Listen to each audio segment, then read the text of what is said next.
ಶ್ರೀ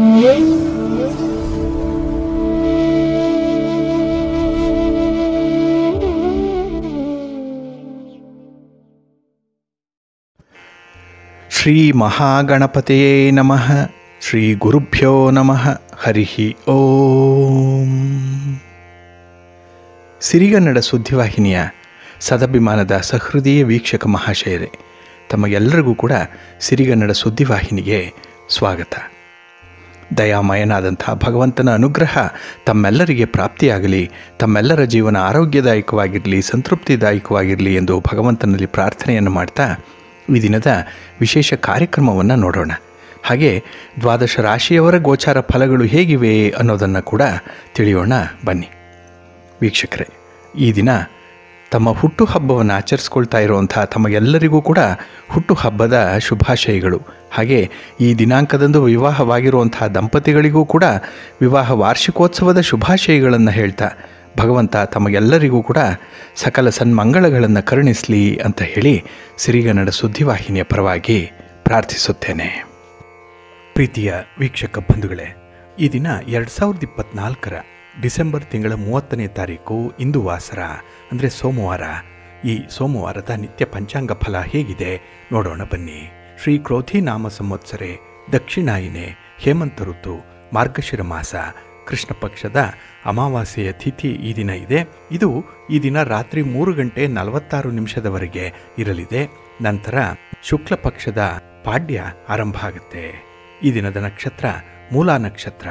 ಇದು ಈ ದಿನ ರಾತ್ರಿ 12:16 ಇರಲಿದೆ. ನಂತರ ಪೂರ್ವಾಷಾಢ ನಕ್ಷತ್ರ ಆರಂಭ ಆಗುತ್ತೆ.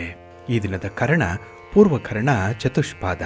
ಇದು ಈ ದಿನ ಅಪರಾಹ್ನ 4:05 ಇರಲಿದೆ. ನಂತರ ಉತ್ತರ ಕರ್ಣ ನಾಗವ ಆರಂಭ ಆಗುತ್ತೆ. ಈ ದಿನದ ಯೋಗ ವೃದ್ಧಿ ಯೋಗ. ಇದು ಈ ದಿನ ರಾತ್ರಿ 8:31 ಇರಲಿದೆ. ನಂತರ ಧ್ರುವ ಯೋಗ ಆರಂಭ ಆಗುತ್ತೆ. ಈ ದಿನ ದಿಕ್ಷೂಲೆ ಇರುವಂಥದ್ದು ಪೂರ್ವ ದಿಕ್ಕಿಗೆ. ಇನ್ನು ಈ ದಿನ ಸೂರ್ಯ ಇರುವಂಥ ರಾಶಿ ಧನಸ್ಸು, ಚಂದ್ರ ಇರುವಂಥ ರಾಶಿ ಕೂಡ ಧನಸ್ಸು. ಹಾಗಾಗಿ ಈ ದಿನ ಮತ್ತು ನಾಳೆ ಸೂರ್ಯ ಚಂದ್ರ ಇಬ್ಬರೂ ಕೂಡ ಧನುರಾಶಿಯಲ್ಲಿರ್ತಾರೆ. ಇನ್ನು ಈ ದಿನ ರಾಹುಕಾಲ ಇರುವಂಥ ಸಮಯ ಈ ದಿನ ಬೆಳಿಗ್ಗೆ 8:08 ಬೆಳಿಗ್ಗೆ 9:34 ಗುಳಿಕ ಕಾಲ ಈ ದಿನ ಮಧ್ಯಾಹ್ನ 1:51 ಅಪರಾಹ್ನ 3:17 ಇನ್ನು ಯಮಗಂಡ ಕಾಲ ಈ ದಿನ ಬೆಳಿಗ್ಗೆ 11 ಮಧ್ಯಾಹ್ನ 12:26 ಇರಲಿದೆ.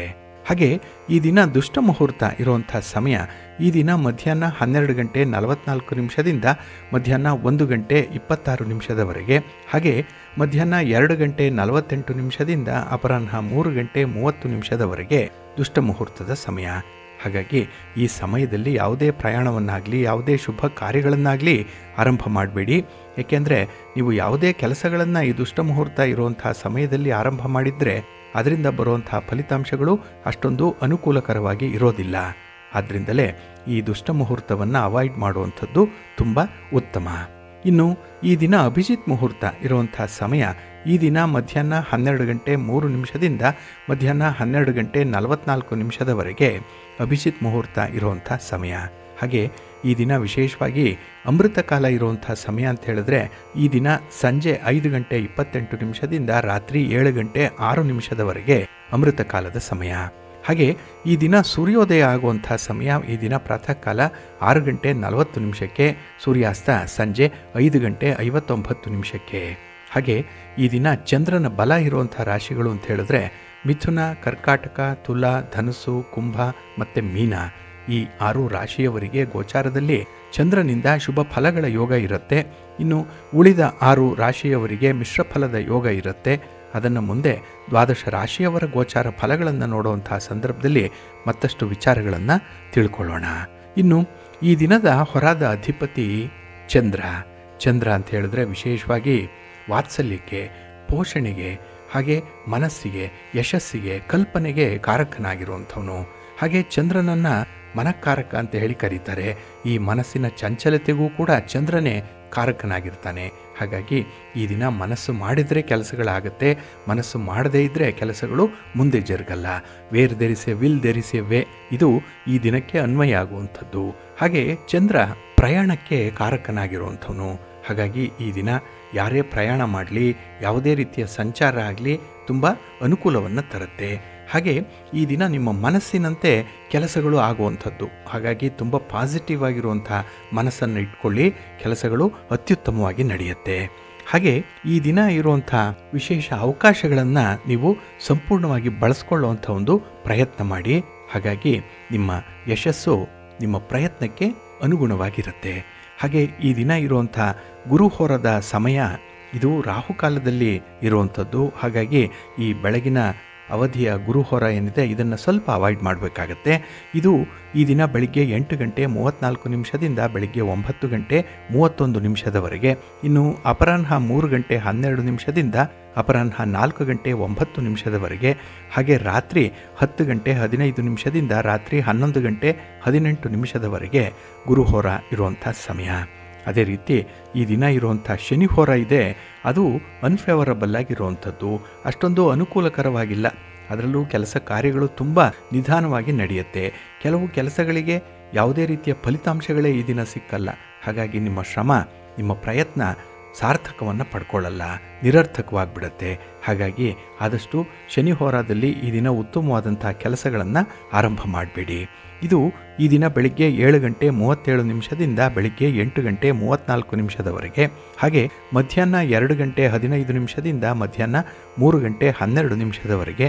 ಹಾಗೆ ರಾತ್ರಿ 9 ಗಂಟೆ 12 ನಿಮಿಷದಿಂದ ರಾತ್ರಿ 10 ಗಂಟೆ 15 ನಿಮಿಷದವರೆಗೆ ಶನಿಹೋರ ಇರುವಂಥ ಸಮಯ. ಇದನ್ನು ಸ್ವಲ್ಪ ಅವಾಯ್ಡ್ ಮಾಡ್ಕೊಳ್ಳಿ, ಒಳ್ಳೆಯದಾಗತ್ತೆ. ಅದೇ ರೀತಿ ಈ ದಿನ ಇರುವಂಥ ಕುಜಹೋರ ಏನಿದೆ ಅದು ಕೂಡ ಅಷ್ಟೊಂದು ಅನುಕೂಲವನ್ನು ತರಲ್ಲ. ಅದರಲ್ಲೂ ಈ ಭೂಮಿಗೆ ಸಂಬಂಧಪಟ್ಟಂತಹ ವ್ಯವಹಾರಗಳನ್ನು ಮಾಡುವಂಥವ್ರು, ರಿಯಲ್ ಎಸ್ಟೇಟ್ನಲ್ಲಿ ಕೆಲಸ ಮಾಡುವಂಥವ್ರು, ನಿಮ್ಮ ಮನೆ, ಸೈಟು, ಜಮೀನು ಇತ್ಯಾದಿಗಳನ್ನು ಖರೀದಿ ಮಾಡಬೇಕು ಅಥವಾ ಅದನ್ನು ಮಾರಾಟ ಮಾಡಬೇಕು, ಇಲ್ಲ ಆ ಒಂದು ವಿಚಾರದಲ್ಲಿ, ಈ ಭೂಮಿಯ ವಿಚಾರದಲ್ಲಿ ಯಾವುದೇ ರೀತಿಯ ಅಭಿವೃದ್ಧಿ ಕಾರ್ಯಗಳನ್ನು ಮಾಡಬೇಕು ಅನ್ನುವಂಥ ವಿಚಾರಗಳು ಏನಾದರೂ ಮನಸ್ಸಲ್ಲಿದ್ದರೆ ಆದಷ್ಟು ಅದನ್ನು ಕುಜಹೋರದಲ್ಲಿ ಮಾಡಬೇಡಿ, ಒಳ್ಳೆಯ ಫಲಗಳು ಸಿಕ್ಕಲ್ಲ. ಇನ್ನು ಈ ಕೋರ್ಟು ಕಚೇರಿಗಳಲ್ಲಿ ಏನಾದರೂ ಭೂಮಿಗೆ ಸಂಬಂಧಪಟ್ಟಂತಹ ಲಿಟಿಗೇಷನ್ಸ್ ಇದ್ದರೆ, ತಂಟೆ ತಕರಾರುಗಳು, ಯಾವುದೇ ರೀತಿಯ ಕೇಸ್ಗಳಿದ್ದರೆ ಅದರ ಒಂದು ಪ್ರಯತ್ನವನ್ನಾಗಲಿ ಫಾಲೋಅಪ್ ಮಾಡುವಂಥ ವಿಚಾರವನ್ನಾಗಲಿ ಆದಷ್ಟು ಕುಜಹೋರದಲ್ಲಿ ಮಾಡಬೇಡಿ. ಅದು ಕೂಡ ನಿಮಗೆ ಒಳ್ಳೆಯದನ್ನು ಉಂಟು ಮಾಡ್ತಾ ಇಲ್ಲ. ಹಾಗಾಗಿ ಈ ದಿನ ಕುಜಹೋರ ಇರುವಂಥ ಸಮಯ ಬೆಳಿಗ್ಗೆ 9 ಗಂಟೆ 31 ನಿಮಿಷದಿಂದ ಬೆಳಿಗ್ಗೆ 10 ಗಂಟೆ 28 ನಿಮಿಷದವರೆಗೆ. ಇನ್ನು ಅಪರಾಹ್ನ 4 ಗಂಟೆ 9 ನಿಮಿಷದಿಂದ ಅಪರಾಹ್ನ 5 ಗಂಟೆ 6 ನಿಮಿಷದವರೆಗೆ. ಹಾಗೆ ರಾತ್ರಿ 11 ಗಂಟೆ 18 ನಿಮಿಷದಿಂದ ರಾತ್ರಿ 12 ಗಂಟೆ 22 ನಿಮಿಷದವರೆಗೆ ಕುಜಹೋರ ಇರುವಂಥ ಸಮಯ. ಇದನ್ನು ಸ್ವಲ್ಪ ಅವಾಯ್ಡ್ ಮಾಡ್ಕೊಳ್ಳಿ, ಒಳ್ಳೆಯದಾಗತ್ತೆ. ಹಾಗಾಗಿ ಬಂಧುಗಳೇ, ನಿಮ್ಮ ಕೆಲಸ ಕಾರ್ಯಗಳನ್ನು ಒಳ್ಳೆಯ ಸಮಯದಲ್ಲಿ ಆರಂಭ ಮಾಡಿ. ಒಳ್ಳೆಯ ಮುಹೂರ್ತ ಯಾವುದು ಅನ್ನುವಂಥದ್ದನ್ನು ತಿಳ್ಕೊಳ್ಳಿ. ಅದಕ್ಕಾಗಿಯೇ ಪ್ರತಿದಿನ ನೀವು ಪಂಚಾಂಗವನ್ನು ತಿಳ್ಕೊಳ್ಬೇಕು. ಪಂಚ ಅಂಗಗಳು, ಆಯಾ ದಿನದ ತಿಥಿ, ವಾರ, ನಕ್ಷತ್ರ, ಯೋಗ, ಕರಣ, ಈ 5 ಅಂಗಗಳ ಬಗ್ಗೆ ತಿಳ್ಕೊಂಡು ಅದರಂತೆ ನಿಮ್ಮ ಕೆಲಸಗಳನ್ನು, ನಿಮ್ಮ ಚಟುವಟಿಕೆಗಳನ್ನು ಆರಂಭ ಮಾಡಿ. ನಿಮ್ಮ ಪ್ರಯಾಣ ಮಾಡುವಂಥ ಸಂದರ್ಭದಲ್ಲೂ ಕೂಡ ಈ ಪಂಚಾಂಗದ ವಿವರಗಳನ್ನು ಕೇಳಿಸ್ಕೊಂಡೇ ಮುಂದುವರಿರಿ. ಇನ್ನು ಕೆಲವೊಂದು ಹೊರಗಳು ತುಂಬ ಅನುಕೂಲಕರವಾಗಿರುವಂಥದ್ದು. ಹಾಗಾಗಿ ನಿರ್ದಿಷ್ಟ ಕೆಲಸ ಕಾರ್ಯಗಳನ್ನು ನಿರ್ದಿಷ್ಟ ಹೊರದಲ್ಲಿ ಆರಂಭ ಮಾಡಿದ್ರೆ ನಿಮ್ಮ ಪ್ರಯತ್ನ 100ಕ್ಕೆ 100ರಷ್ಟು ಯಶಸ್ವಿಯಾಗುತ್ತೆ. ಅದಕ್ಕಾಗಿಯೇ ಈ ಹೊರವನ್ನು ಕೂಡ ನೀವು ಪ್ರತಿನಿತ್ಯ ತಿಳ್ಕೊಳ್ಬೇಕು. ಅದಕ್ಕಾಗಿಯೇ ಸಿರಿಗನ್ನಡ ಸುದ್ದಿವಾಹಿನಿ ಪ್ರತಿನಿತ್ಯ ಪ್ರಸಾರ ಮಾಡುವಂಥ ಈ ಪಂಚಾಂಗದ ವಿವರಗಳನ್ನು ಕೇಳಿಸ್ಕೊಳ್ಳಿ. ಇದರಲ್ಲಿ ನಿಮಗೆ ಬೇಕಾದಂಥ ಮಾಹಿತಿಗಳು ಸಿಕ್ಕತ್ತೆ. ಅದನ್ನು ನೀವು ಅನುಸರಣೆ ಮಾಡಿ ನಿಮ್ಮ ಕೆಲಸಗಳನ್ನು ಆರಂಭ ಮಾಡಿ, ಒಳ್ಳೆಯದಾಗತ್ತೆ. ಹಾಗೆ ನಿಮ್ಮ ಪ್ರಯಾಣ ಕೂಡ ನಿಮಗೆ ಒಳ್ಳೆಯ ಫಲಿತಾಂಶಗಳನ್ನು ತರಬೇಕು. ಪ್ರಯಾಣ ನಿಮಗೆ ಶುಭವನ್ನು, ಲಾಭವನ್ನು ತರಬೇಕು ಅಂತ ಹೇಳಿದ್ರೆ ನೀವು ಪ್ರತಿನಿತ್ಯ ನಾವು ಪ್ರಸಾರ ಮಾಡುವಂಥ ಈ ವಿವರಗಳನ್ನು ಅನುಸರಣೆ ಮಾಡ್ತಾ ನಿಮ್ಮ ಪ್ರಯಾಣವನ್ನು ಆರಂಭ ಮಾಡಿಕೊಳ್ಳಿ, ಒಳ್ಳೆಯದಾಗತ್ತೆ. ಹಾಗಾಗಿ ನಮ್ಮ ಹಿರಿಯರು, ಜ್ಯೋತಿಷ್ಯ ಶಾಸ್ತ್ರಜ್ಞರು ಹೇಳಿರುವಂಥ ಒಂದು ಗುಟ್ಟು ಅಂತ ಹೇಳಿದ್ರೆ, ನಮ್ಮ ಕೆಲಸ ಸಕ್ಸಸ್ ಆಗಬೇಕು ಅಂತ ಹೇಳಿದ್ರೆ ಈ ಪಂಚಾಂಗವನ್ನು ಅನುಸರಣೆ ಮಾಡ್ತಾ ಇರಬೇಕು. ಆಗ ಮಾತ್ರ ನಿಮಗೆ ಉತ್ತಮ ಫಲಿತಾಂಶಗಳು ಸಿಕ್ಕತ್ತೆ, ಒಳ್ಳೆಯದಾಗತ್ತೆ. ಪ್ರೀತಿಯ ಬಂಧುಗಳೇ, ಈ ದಿನ ಬಹಳ ವಿಶೇಷವಾಗಿರುವಂಥ ದಿನ. ಯಾಕೆಂದರೆ ಈ ದಿನ ಅಮಾವಾಸ್ಯೆ ಇದೆ. ಅದರಲ್ಲೂ ಈ ಮಾರ್ಗಶಿರ ಮಾಸದ ಅಮಾವಾಸ್ಯೆ ಅಂತ ಹೇಳಿದ್ರೆ ಬಹಳ ವಿಶೇಷ. ಏಕೆಂದರೆ ಪ್ರತಿ ತಿಂಗಳು ಕೂಡ ಅಮಾವಾಸ್ಯೆ ಬಂದೇ ಬರುತ್ತೆ. ಆದರೆ ಈ ಅಮಾವಾಸ್ಯೆ ಇದೆಯಲ್ಲ, ಇದು ಬಹಳ ವಿಶೇಷತೆಯಿಂದ ಕೂಡಿರುವಂಥದ್ದು.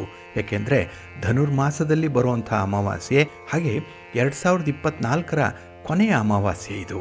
ಹಾಗಾಗಿ ಈ ಅಮಾವಾಸ್ಯೆಯ ದಿನ ನಾವು ವಿಶೇಷವಾಗಿ ಮಹಾಲಕ್ಷ್ಮಿಯನ್ನು ಆರಾಧನೆ ಮಾಡಬೇಕು. ಯಾರಿಗೆ ವ್ಯಾಪಾರ ವ್ಯವಹಾರಗಳಲ್ಲಿ ಲಾಭ ಆಗಬೇಕು, ನಿಮ್ಮ ವ್ಯಾಪಾರ ಉತ್ತರೋತ್ತರವಾಗಿ ಅಭಿವೃದ್ಧಿ ಆಗಬೇಕು, ನೀವು ಮಾಡುವಂಥ ಉದ್ಯೋಗ ಸಾರ್ಥಕವನ್ನು ಪಡ್ಕೊಳ್ಬೇಕು, ಮನಸ್ಸಿಗೆ ನೆಮ್ಮದಿ ಬೇಕು. ಏಕೆಂದರೆ ಲಕ್ಷ್ಮಿ ಕಟಾಕ್ಷ ಉಂಟಾದರೆ ಎಲ್ಲವೂ ಕೂಡ ಯಶಸ್ವಿಯಾಗಿ ದೃಢ ಸಂಕಲ್ಪದಿಂದ ನಡೆಯುವಂಥದ್ದು.